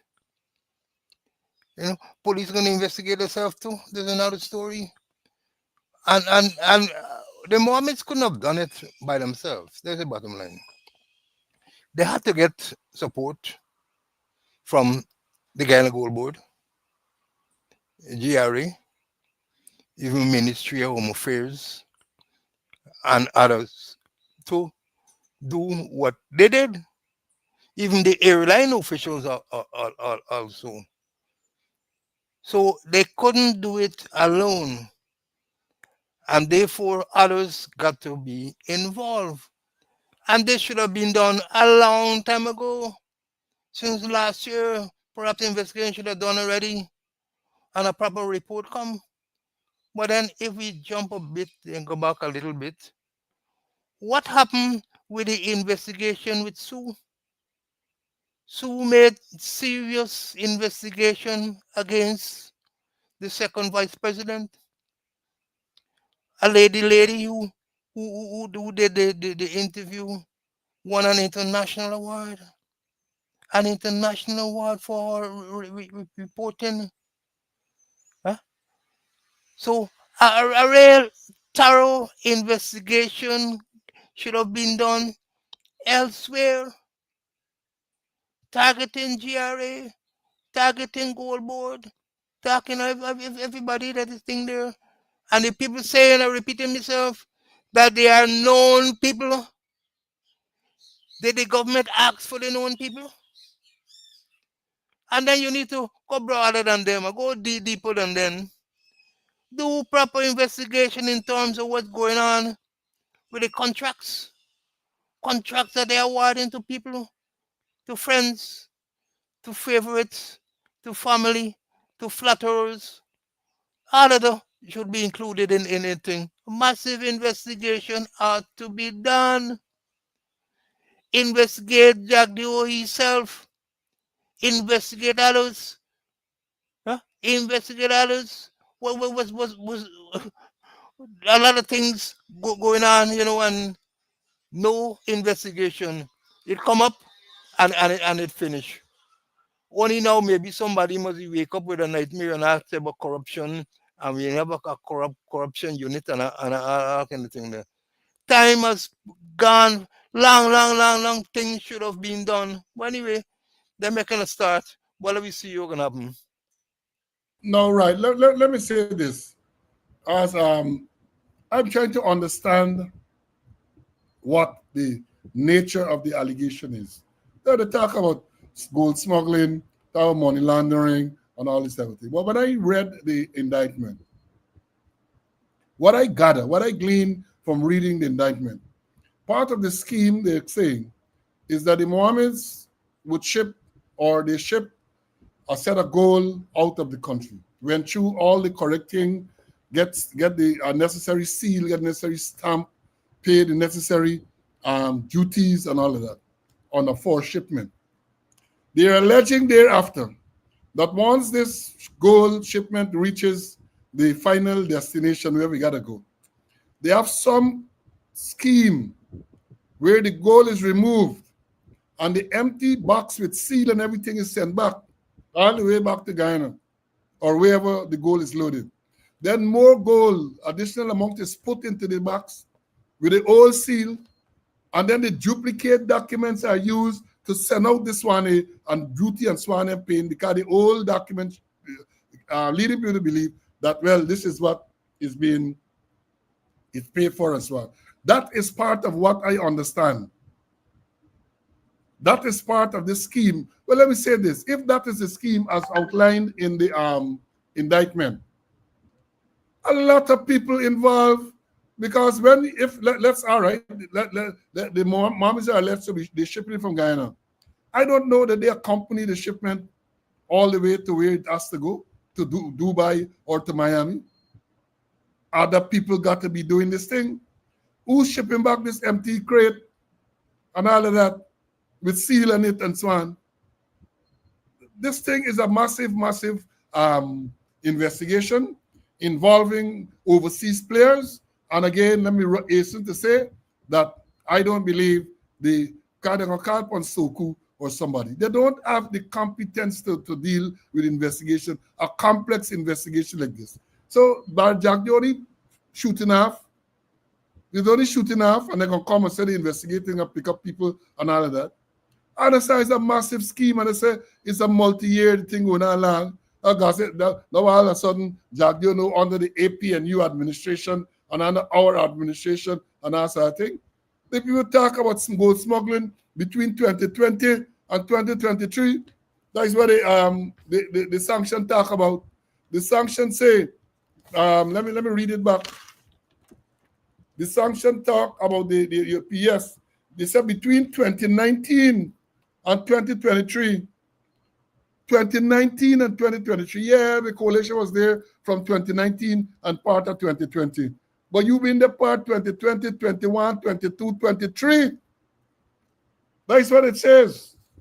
That is what the sanction says. They said between 2019 and 2023, Mohammed's enterprise omitted more than 10,000 kilograms of gold from exports and export declaration, avoiding paying more than 50 million US. 2019 to 2023. So, you know, they're going to come with the gaslighting, but the cool AFC plus thing. Yeah, if people were involved, they must be held accountable. But the thing show that most of the skullduggery, most of the coco-trenchical behavior took place during the PPP administration. Diwali night, your birthday night coming up Sunday night. Diwali night. Most of the allegations, most of these crimes were committed during that period. Let me move on and tell you more. Government said they have nothing to do with this indictment. That's what they said. They have nothing to do. The preaching, we have nothing to do. That's the United States work. Yes, still, the other lobbyists who telling people that the Mohammeds are aligned or get some association with Nicolas Maduro. Is there lobbyists telling U.S. Congress people that, right? And they're nothing. So if this is not politics, tell me this again. Why have you not proceeded with investigation against May Thomas, who was your permanent secretary at the time when she was sanctioned? Why? Who traveled through the states, arrested, had her phone seized, visa revoked, and all of that. And the ICIR was to get ropes and men shoot and scoot behind. They said, or someone had said that they're going to write the U.S. authorities to get details. Watch how long? Over a year now. Over a year. So if it is not political, why have you not pursued May Thomas as well? Why have you not pursued all the other people who are alleged to be involved, who are alleged to be facilitators or collaborators as the Jack Dew said. Why have you not pursued them? You haven't pursued them because this is clear political. That is my view. That is my view. It is political. As Azzuddin Mohammed remained under y'all wings and a part of the PPP, all this would have never happened. Never. But Azzuddin Mohammed, as what people say, get managed. I decide to challenge you. So y'all decide y'all gonna destroy them. Destroy them. Using state agencies. GRA suddenly realized that the Mohammeds are undervalued, underpaid 191 billion. And according to the vice president, they're going to continue because apparently move. Because even if, understand this student, even if they're uncoverable, the fact that there can be interest there, interest compounding upon interest, that is millions of dollars per day interest adding upon the thing. So that was going to cross 200 billion by now. I am saying this, the only reason that they're going after Mohammed, and Mohammed said so, that they had asked you to pull out, drop your campaign, drop your aspiration to become a politician, and we can back off. And he said he ain't dropping. So this is what it's all about. This is what, and I am saying this too, despite the fact that they're denying it. The only reason the president has not made the proclamation for the commencement of the 13th parliament is because of this issue with Mohammed. They're in a quandary. They want to know what they must do. They want to know what they must do. But the constitutional frame timeline is rapidly closing in, you know, because according to the Attorney General Anil Nandlall SC, MP, is that I think they're going to abide by the Constitution, which means that the new parliament has to be in effect from the 3rd of November. That is what he said Tuesday night. The 3rd of November 2025, which is around the corner. But I am saying, as I've said before, the reason for the delay is because they didn't understand what we're doing Mohammed yet. So you had the indictment come out. I expect almost 3 weeks now. So I expect by now an extradition request might very well be in their hands. And they're trying to see what they're going to do. They're going to try to see what they're going to do. Right? Now, let me say, yeah, that thing, that was a whole story since sometime last year where the UN asked about Vice News. I think somebody posting it back now and giving the impression it's something new. But it happened since last year. Right? They were asked why there was no investigation following the Vice News expose of the vice president. Right? So, yeah. But I'm saying this. Mohammed, in the run-up to the election, give them a headache. They shit black tanks. Now that his party has gained 16 seats in the National Assembly and the largest opposition bloc, shit is still continuing. Because they don't know what to do. They don't know what to do. Now that he has been indicted by the U.S., in other words, in case you know, an indictment is you get charged. They charge you. The next logical step is for a request to be made for him to be extradited to the U.S. to face the 11 charges, he and his father. Not the father so much, because the father ain't giving them no money. Old shell there in the corner, he ain't giving them much money. But it's Azzuddin and his party, we invest in national. That is what giving them money. Right? So the next step, as I've said, is to extradition. We can expect, as they say, any request for extradition will be robustly challenged in the courts. Now, let me tell you all, students, sit down Friday afternoon. You get permission to sip something stronger than your Coke. Sip something stronger than your Coke. So once the request is made, Foreign Affairs, I think Legal Affairs, AG Chamber, not AG, DPP Chambers, Ministry of Home Affairs, the DPP got to file something before the court. They got to go in front of a court and a request made to the court to have him extradited. You got to go through a legal process. Got to present evidence in front of the court to convince the court that this man should be extradited from Guyana to face charges in the United States. Right? One can expect, as we said, that is going to take a long battle, long time, long time. I don't know if the government has the patience for that, given all that is happening. Do they have the patience to sit down and wait 1 year, 2 year, whatever time you can take for this thing to work its way through the magistrate court, through the appeal court, maybe through the CTJ? Do they have the patience to wait for all of that? And while they are waiting, while we assume Mohammed is in front of the court facing charges, what happens when Parliament is convened and he turns up? What happens when Parliament is convened and Mohammed and the 15 others from the Reinvest in Guyana party turns up, along with all the government MPs who were all the people, the 36 from the government, 16 from Mohammed, 12 from APNU, and 1 from FMG? What happens when they turn up? Are you going to refuse to swear in a person who the people of Guyana say they want in Parliament? Are you going to refuse to swear in him? To swear him in? And if he is sworn in, because remember, students, once they convene Parliament, all parliamentarians will first going to elect a speaker, then a deputy speaker, and then all the politicians, all the parliamentarians are sworn in. Government politicians, opposition politicians are sworn in as members of Parliament. And my understanding is after that, Parliament is adjourned to a date to be determined by the Speaker, whoever he or she is. And at that next meeting, then which is for the members of the opposition only, they will determine who they want as the Speaker. So, Mohammed is sworn in as a member of Parliament.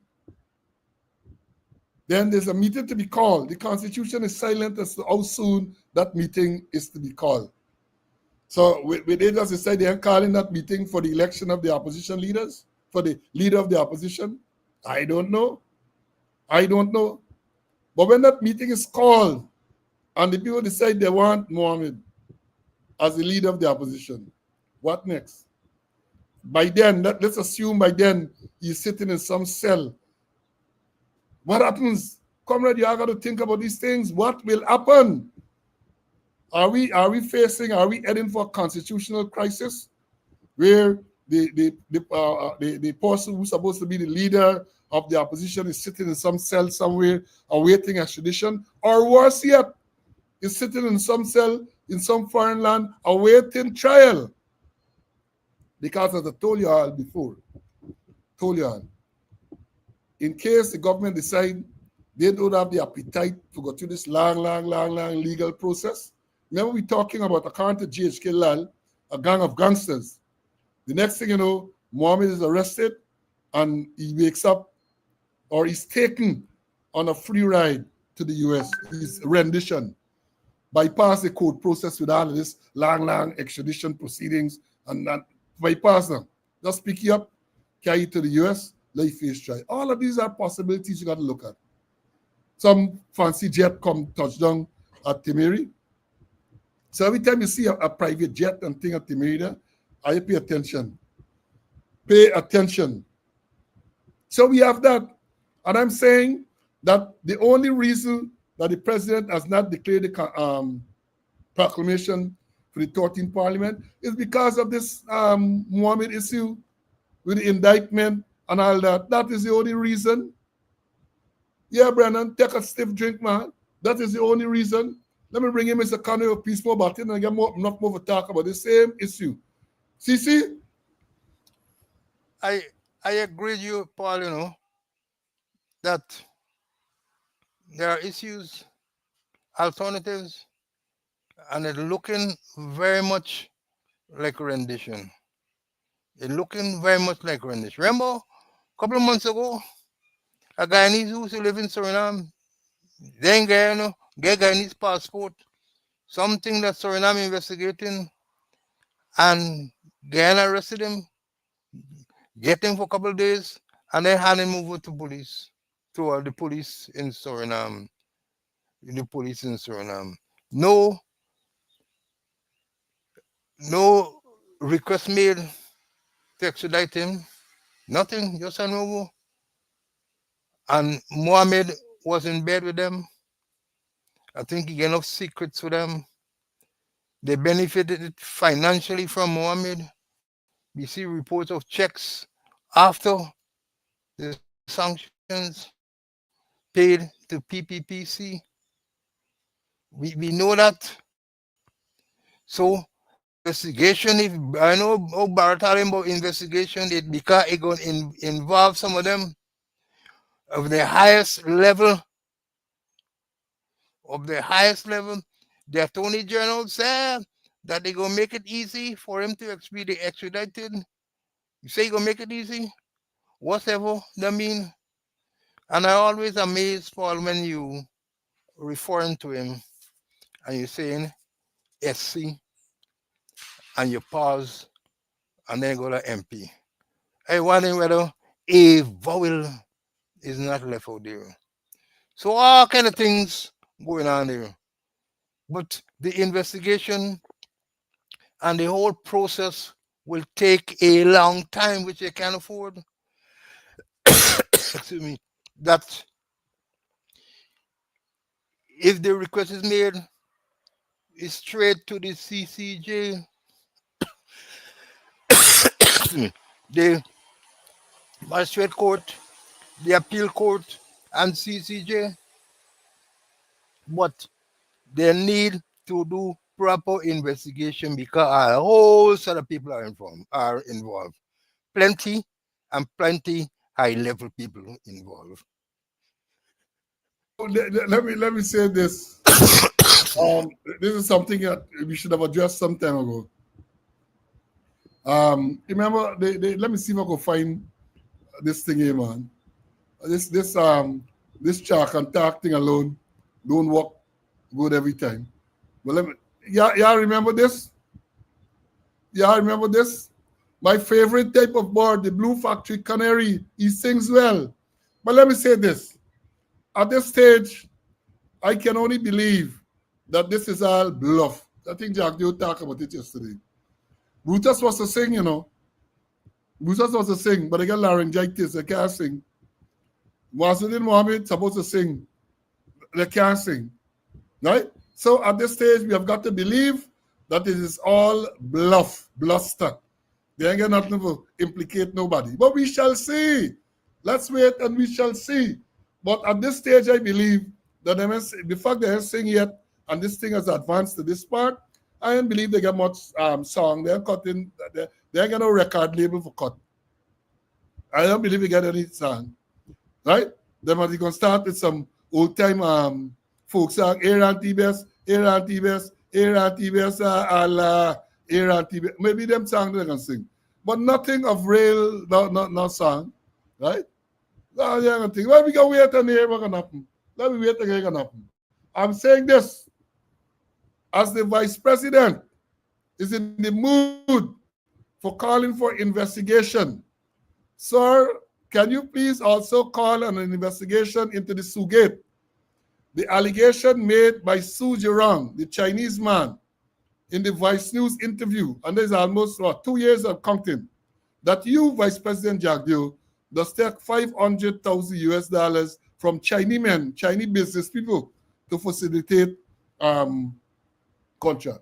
That is the allegation against you, right? So if you are in the mood to investigate, let's investigate that. Let's investigate. Let me see this. Let me make it clear what our policies are. Now, another one. Hold on. Let me find it, man. Hold on. Y'all bear with me. Investigate. If you're in the mood to investigate. Oh Lord, who is this man?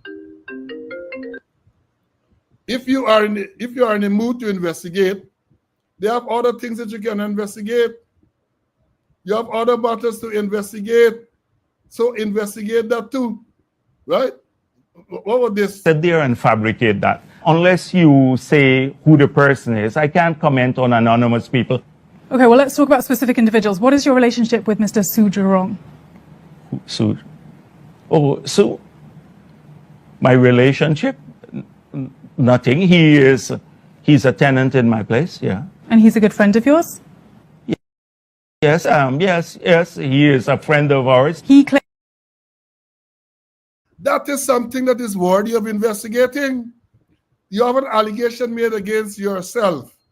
The most damning allegation, in my view, ever made against a politician in Guyana.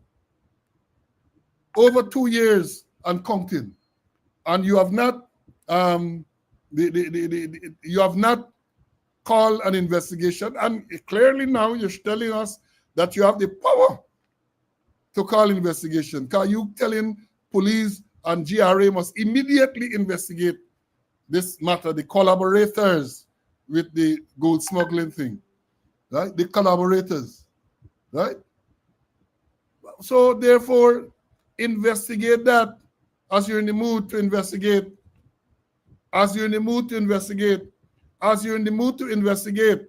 Not so long ago, Junior Bash made some serious allegations about the same gold smuggling as we're talking about gold smuggling, where he alleged on video that Venezuelan military people smuggling gold from Venezuela into Guyana via Brazil, where it is sold. Well, a Guyanese prominent businessman who is alleged to be aligned with your government and your party buys the gold.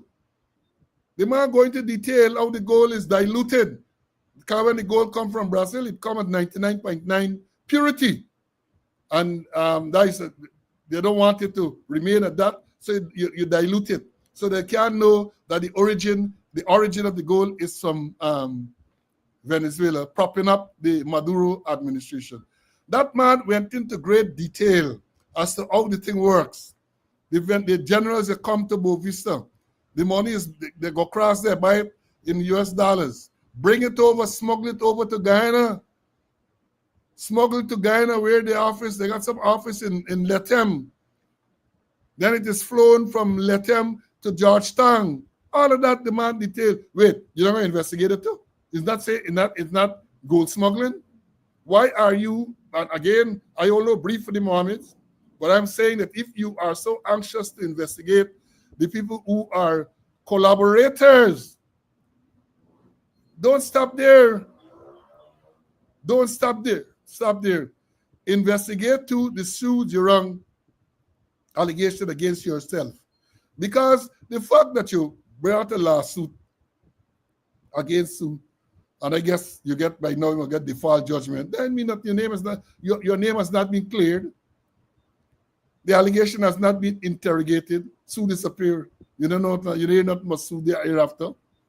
So that stench still there, and you can sit and talk about investigating, and you call GHK Lal because he was at the chairman of the gold board at some time, and then the Mohammeds, because the feds now indict them and all them. They have other matters that are worthy of investigation too, involving gold smuggling. Other matters involving the names. Junior Bash mentioned names. He mentioned how the thing works. You ever take a statement from me? You call him on the police investigate. You ever took a statement? Because as I recall, he said some son tell you that you just got to give money to the president mother. And he retracted that. But he didn't retract the other allegations involving, he said the president get kickback. He called minister getting kickback. And we don't know if it is true, but one would have thought that in a proper functioning society, such serious allegations will be investigated by credible people. Serious allegations by credible people, and not by an organization that you are control, namely the Guyana Police Force, because they're going to say whatever you all want them to say. That is what's going to happen, right? So as you're in the mood to investigate, I urge for you to don't stop at the Mohammeds. You get May Thomas. People say what she used to do.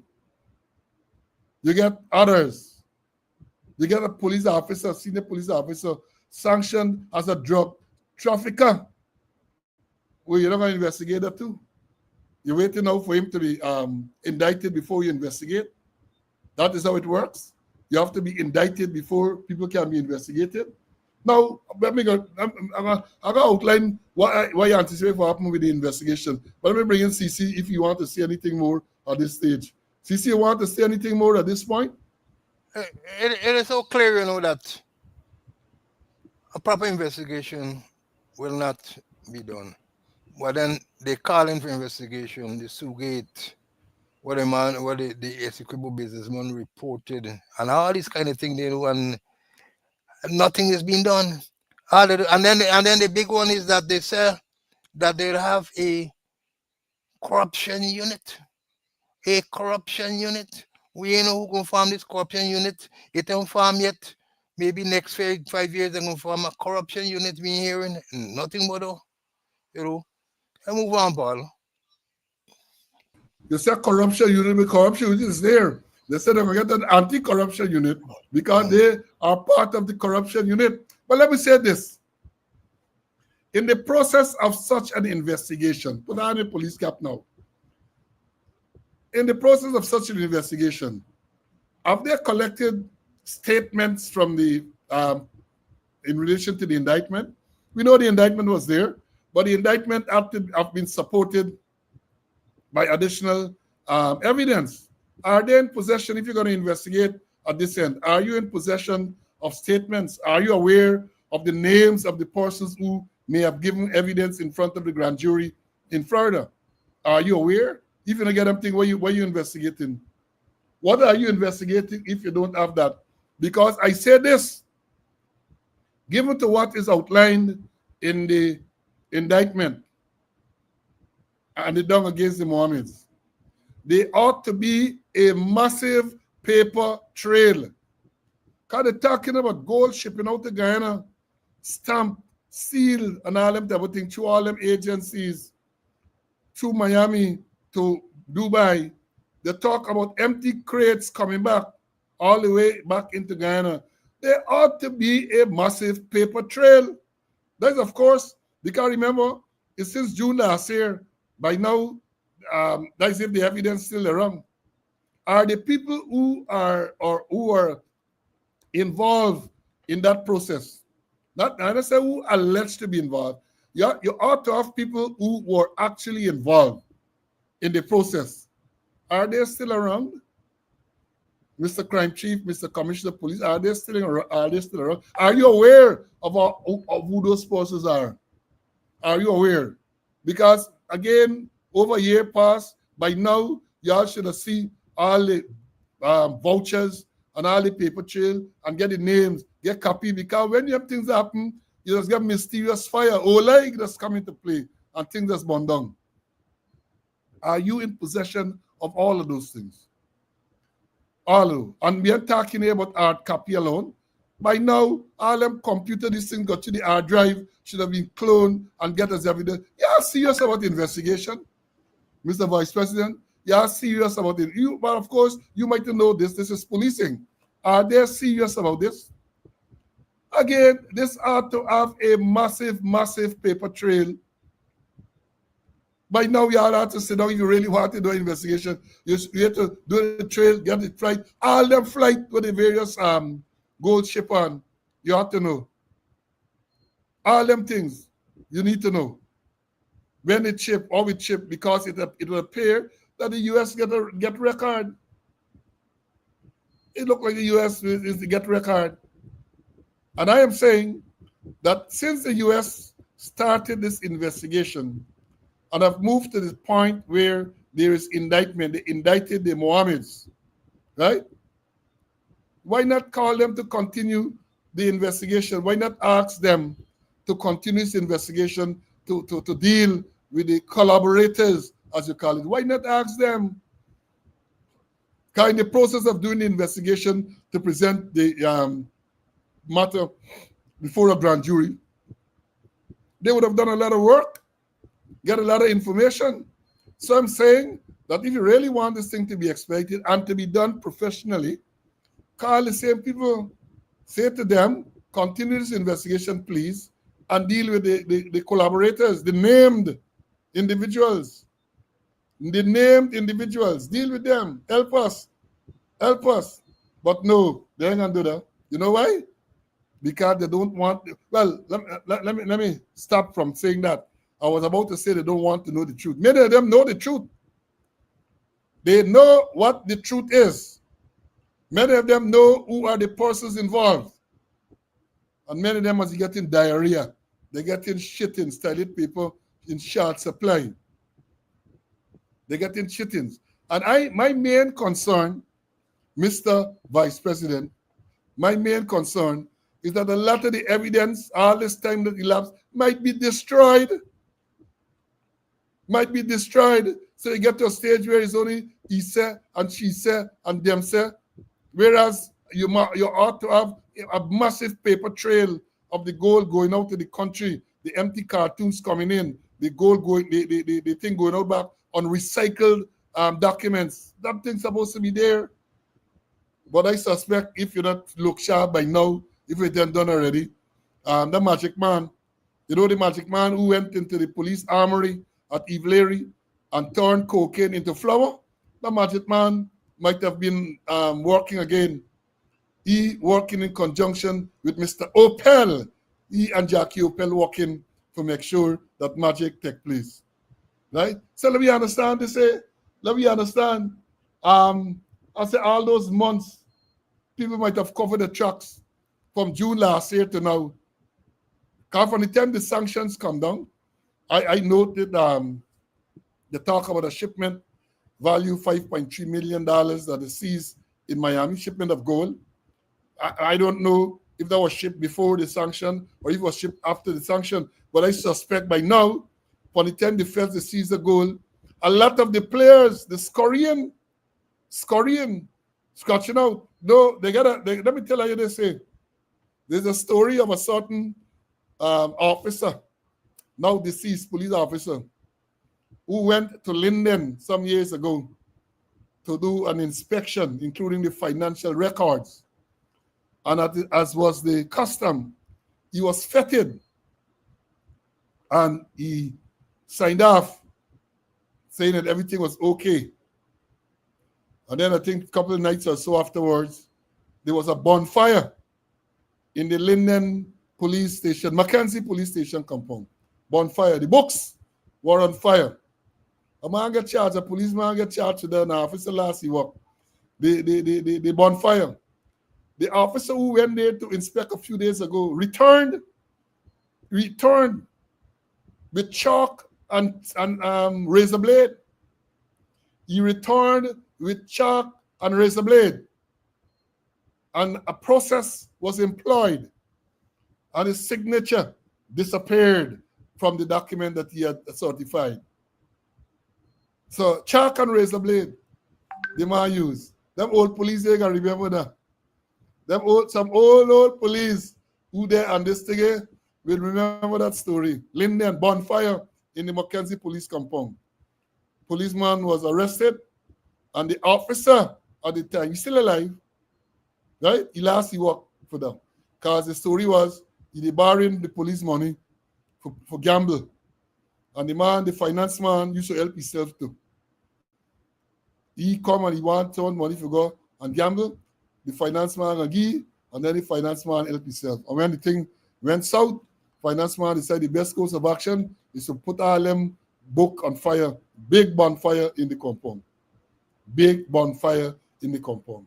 Now let me move on and tell you all this.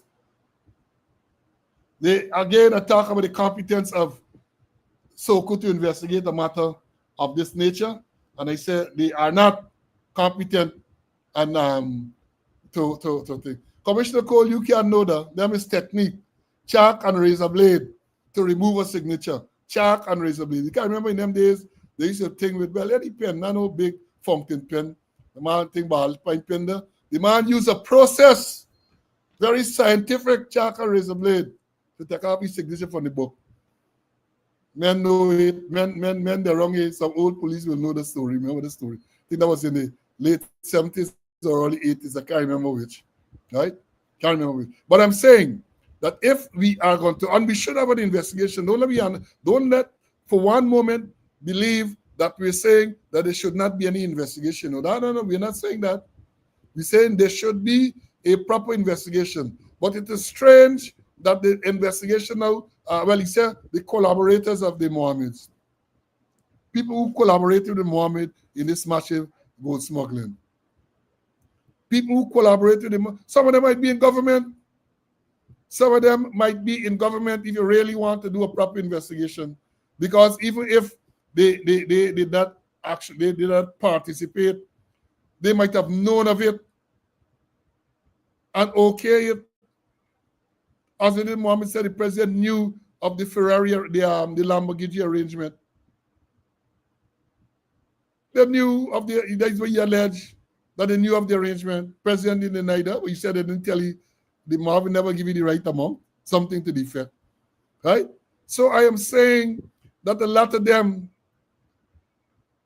would be involved in this process if you get a proper investigation. But again, who going to conduct this investigation? Hope is not SOKU. Hope is not CID. The only credible investigation, Mr. VP, is for you to invite one of those reputable agencies like the FBI. As I've said, the feds are already get information into this thing, this gold smuggling thing. They have a lot of information. That is why they indicted the Mohammeds. So why not ask them to continue? Why not ask them to continue to identify, or maybe they already identified, but to give you the evidence so they can charge these here, because they might not be able to indict them in the States because they might not have committed any offense there. Might not. But if you look at the Global Magnitsky Act, it talks about not necessarily corruption in the US alone, but elsewhere that impacts on the system in the US. So ask them to investigate so that at the end of the day, we Guyanese and the wider world can know that this allegation against the Vice President of Guyana, Barra Jack, that he take 500,000 is not so. The allegation by Junior Bash about all of these gold smuggling and so on, he named people, he outlined the scheme. Let me say this before I bring in CC again. Let me say this. I listened to that Junior Batch interview. I listened. And I listened with an unbiased ear. And I said this. The details that that man gave, time, places, names, the whole scheme that he outlined, no matter what an imagination he has, can't make the up, sir. Can't make the up. That get a lot of truth in it. No matter how fertile an imagination he has. When you listen to that interview, you look at his deportment, you look at his reaction. That is what I've been trained to do.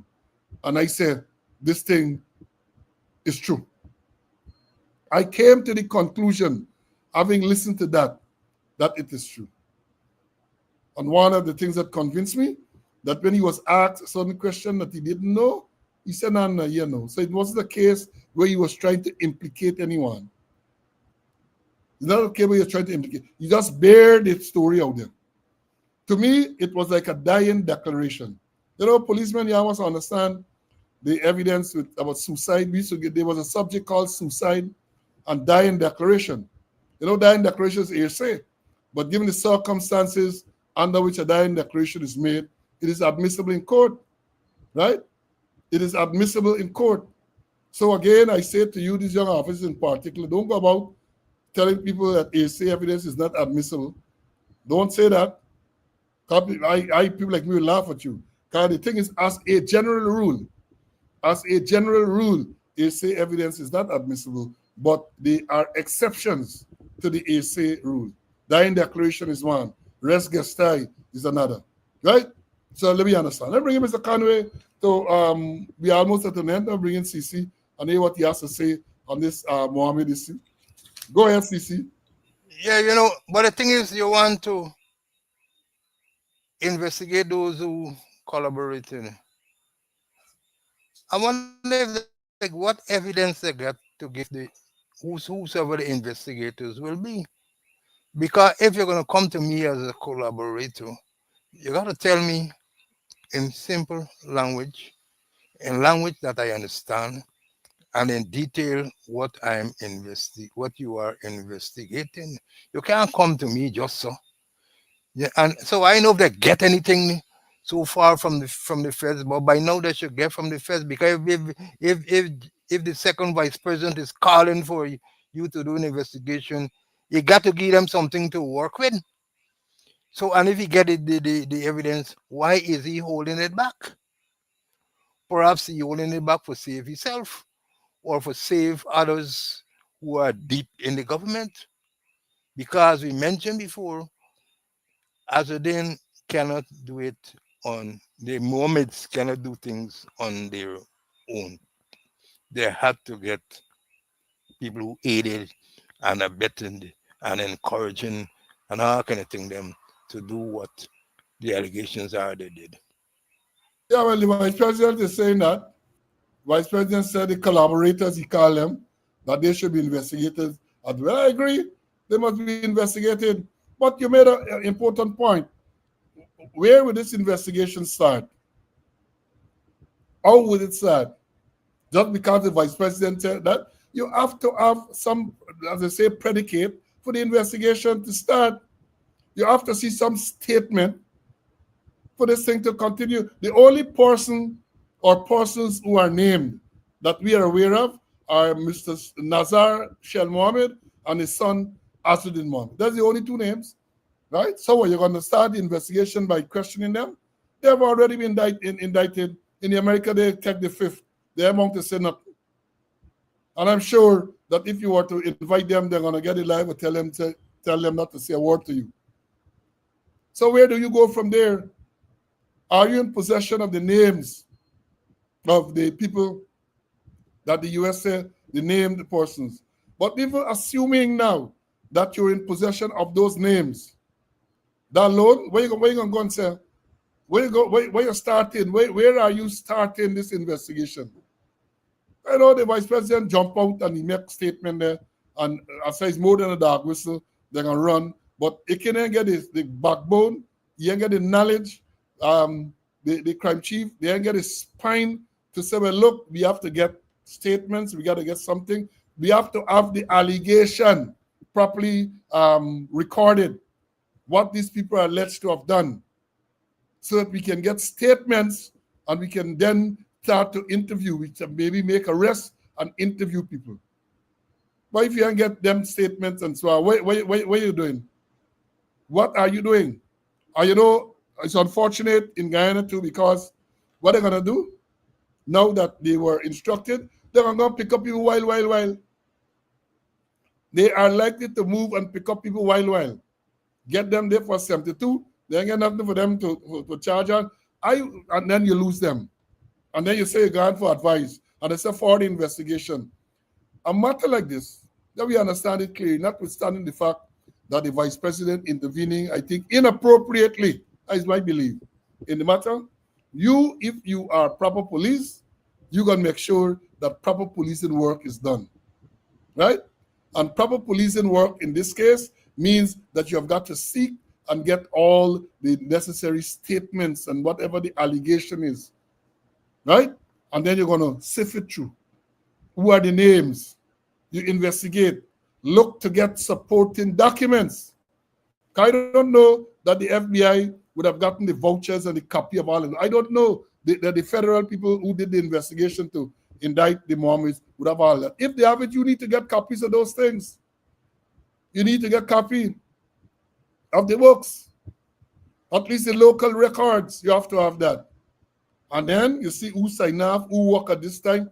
Look, this is not something, it's not difficult, but it's a massive investigation. Because once you come to investigation dealing with paper trail and so on, if the trail still exists, it's not an easy thing, right? It is not, it's painstaking. It's painstaking. So let me understand what is, and we're going to keep watching and we're going to keep watching, because with this big nice that the vice president made yesterday about investigation and so on, we have got to make sure as citizens of this dear land of Guyana that we follow this thing up, because we have come to realize that they make enough noise. Seagull, they jump up, fly in, jump out, shit up, make enough noise, and then they gone away. And then we ask, what happened? What, nothing. Again, in closing this part and bringing Mr. Conway in next to have his closing remarks, let me say this. The sanctions were handed down since June last year, 2024. So what prevented the police in Guyana from starting an investigation? The people spoke since June last year about gold smuggling and bribery and corruption involving the Mohammeds, involving the permanent secretary. What the PPP did? They move her from one ministry to the next ministry. Then when the thing come down, they put Chip on administrative leave. Perhaps she's still on administrative leave, enjoying pay, taxpayers' money, administrative leave. She was elected on the Central Executive Committee of the PPP. PPP. So when they jump on the talk about Mohammed and the Mohammed, we got to remind them that May Thomas, the permanent secretary, was indicted, was sanctioned at the same time. She was sanctioned at the same time, and you want to give the impression that it's only the Mohammeds was sanctioned. May Thomas was sanctioned at the same time with them for bribery, for corruption. And they say she benefited. Hey, let me read this part, what they say, man. Let me read this part. She benefited from high-end gifts. That is what they say. Not me say so. They say she benefited. Hold on, let me find the part and tell you what the thing say, man. That the permanent secretary benefited from high-ended gift. Now, here they say, also sanctioned today, that is June 11, 2024, May Thomas misused her position as permanent secretary to Guyana's Ministry of Home Affairs from October the 20th to August 2023 to offer benefits to the Mohammed's enterprise. Here you have a collaborator, and Azudin in exchange for cash payments and high-value gifts. Yeah, I'm going to read it back, but maybe the vice president should be told of that. So you have a collaborator there right away. Because they say she facilitated them, they give you money, and the high-valued gifts. High-valued gifts. That's what they say. Right? So, I don't know. And this ain't done. As I said, this is not going to done because that's what they want. They want it to be finished. But Mr. Jagdio, thanks for raising the matter yesterday about investigation into this thing. And we fully support your call for an investigation. However, the investigation must be done by a credible entity. And as I've said, as you are in the mood for investigations, let me hear about Sugate, let me hear about the allegations made by Junior Bash about gold smuggling in Guyana. Same thing. As it did Mohammed is gold smuggling, Junior Bash allegations about gold smuggling too. So same thing. Cece, let me ask you for your closing remark, man. And your closing. Let me hear you, my brother. Well, there's some balanced parcel. Wish to ask questions. Sergeant Vaughan, 500 how much days? You know the amount. The shooting of the two persons at Myconi, where the allegation 2 police sergeants discharged rounds. 2 men died. One of the sergeants was promoted shortly after to inspector. Our girl, our baby, Adriana Young, rape at Parfaith Harmony. Man died in Lethem lockups. They say he hung himself with the buckler. Perhaps he had a slack buckler. Man hung himself at Parfaith Harmony. Man hung himself at 51 police station. Man found dead with gunshot wound at Ramvel police station. Police were chasing a vehicle. That vehicle hit a pedestrian and killed him. Nothing more but that. Sergeant at Villanop to engage in break and enter and larceny.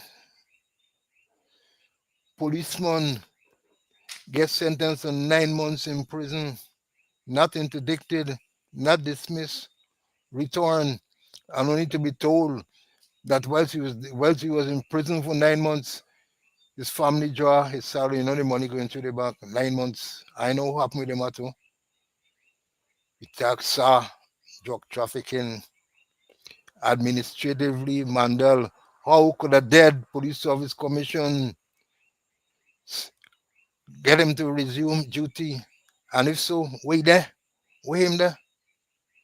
Police service commission died since April and still functioning. They had, up to a couple days ago, they appointed Cadet officer. Financial irregularities, Region 1, the police quartermaster store, and more so the police finance office. What they doing? Guns that disappear at TSU and other places. Let me stop there for the while, ball. Yeah, I neglected to mention, Sergeant Vaughn, today is 564 days since that police sergeant was shot and killed. 564 days today. And we ain't hearing nothing. And we calling on the new minister. Minister, calling on you. And as we are calling on the minister, I understand that this Runnings minister still going on with Tint and Swan. I understand Runnings still going on. So you got to watch it. You got to watch it. Now, let me say this as I move to close. Well, as we said, they got a lot of other issues that I wanted to talk about. The traffic situation. I noted that others are joining now in making and the call, identifying the problem or that we have a problem on the roads and are making suggestions. I have some letters here. I'm going to deal with it at a subsequent program, right? As I said to you too, Monday is public holiday, Diwali in Guyana. Then by can be celebrated about night. Diwali night, the darkest night in the year. We saw them born, cat jump the hand, tiger jump the hand. So they got for thief, right? And I ask you again to be very careful because I think the motorcade is Sunday night. For those of you, in case you don't know, that motorcade, I don't know if it's the same thing this year, but it normally leaves the Mandir in Prashad Nagar, winds its way along the East Coast carriageway all the way to LBI. Partner, folks, if you don't have to be in the area, try and get off the road early, yeah? Because that can be a nightmare. I was caught in it one year. When I was in working in Georgia, I was caught in a year. It took me like about 2 hours. So I would say to you, make sure that you do your business and head out early to avoid. There's some Kitty Georgetown there, all the way to LBI and even past, because people coming down from east does end up, people take vantage points to see the float parades and all of these lighted things and so on. And then I appeal to, I haven't seen the fire service put out anything, but you know, the night, I think that can be the Monday night. The culture is that they're going to light the deer and they put it all over. Be careful, you know, because we know that the fires start because of that. Make sure you are safety conscious. And I sorry for people who get pets, dogs in particular, because one would expect a lot of firecrackers and squibs and so on. That is what happens.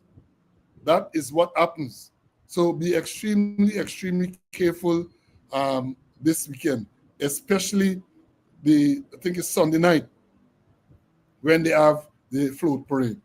Right? That is Saturday night now. So I said Saturday night. I'm not sure. Saturday night. No, not Saturday night. I think it's Sunday night because Saturday is the 18th. The holiday is the Monday. So it's the float parade is likely to be this Sunday night, I understand. So Yeah, be careful. Be extremely careful. Yeah, I know, Raul, that the firecrackers and the things start already. Right? So please, and them animals, they got sorry for them. The dogs in particular. Because they are sensitive to the type of noise. Right? Sensitive to the type of noise. Folks, what? We have had a long show. Monday is holiday. And I'm not sure if we're gonna be on Monday. My colleague and I will discuss whether we're gonna be on Monday, and we are going to send out the notification. But enjoy your Diwali, enjoy your weekend, and be safe. We might have a show. I don't know if it's gonna be of the same length, but stay tuned. Stay tuned. In case we are on, we're gonna let you know. And because we have a lot of things that are left back. We haven't spoken about the traffic situation in any great detail today. We need to deal with that. And we have a lot of other stuff to talk about that we're gonna come. You know, the vice president spoke about firearm license. We haven't addressed that yet. They spoke about something with tint. We haven't addressed that yet. Right? We haven't addressed a lot of things we haven't addressed. The attorney general talk about surcharging people that damage government property. We haven't addressed all of those things. So we might very well come on Monday for maybe an hour or so on whatever it is to tell you. But listen out, we can. You talk about gambling and all of that, yes. Yeah. Let's get class on Monday. Wait, class said we must get class on Monday. You want to come down the hills. We're gonna see. We most likely, I think we're gonna have. But I just tell you, look out for the notification. Look out. Yeah, Joseph, we got situation in Venezuela where there was another missile strike, and this time they're saying, I saw today they're saying there are two survivors, and then I saw an interview there with the Trinidad, I think, National Security Minister, Carter, saying in the last missile strike by the U.S. on suspected narco traffickers from Venezuela, 2 of the deceased persons are said to be Trinidadians. 2 are said to be Trinidadians. So you have to watch what happened in the backyard. Maybe it's in the front yard, right? Maybe it's right in our front yard. So, folks, thank you for your attention today, your attendance in class today. And again, have a wonderful weekend and be safe. Be safe. Until we meet again, God's willing, take care. Bye.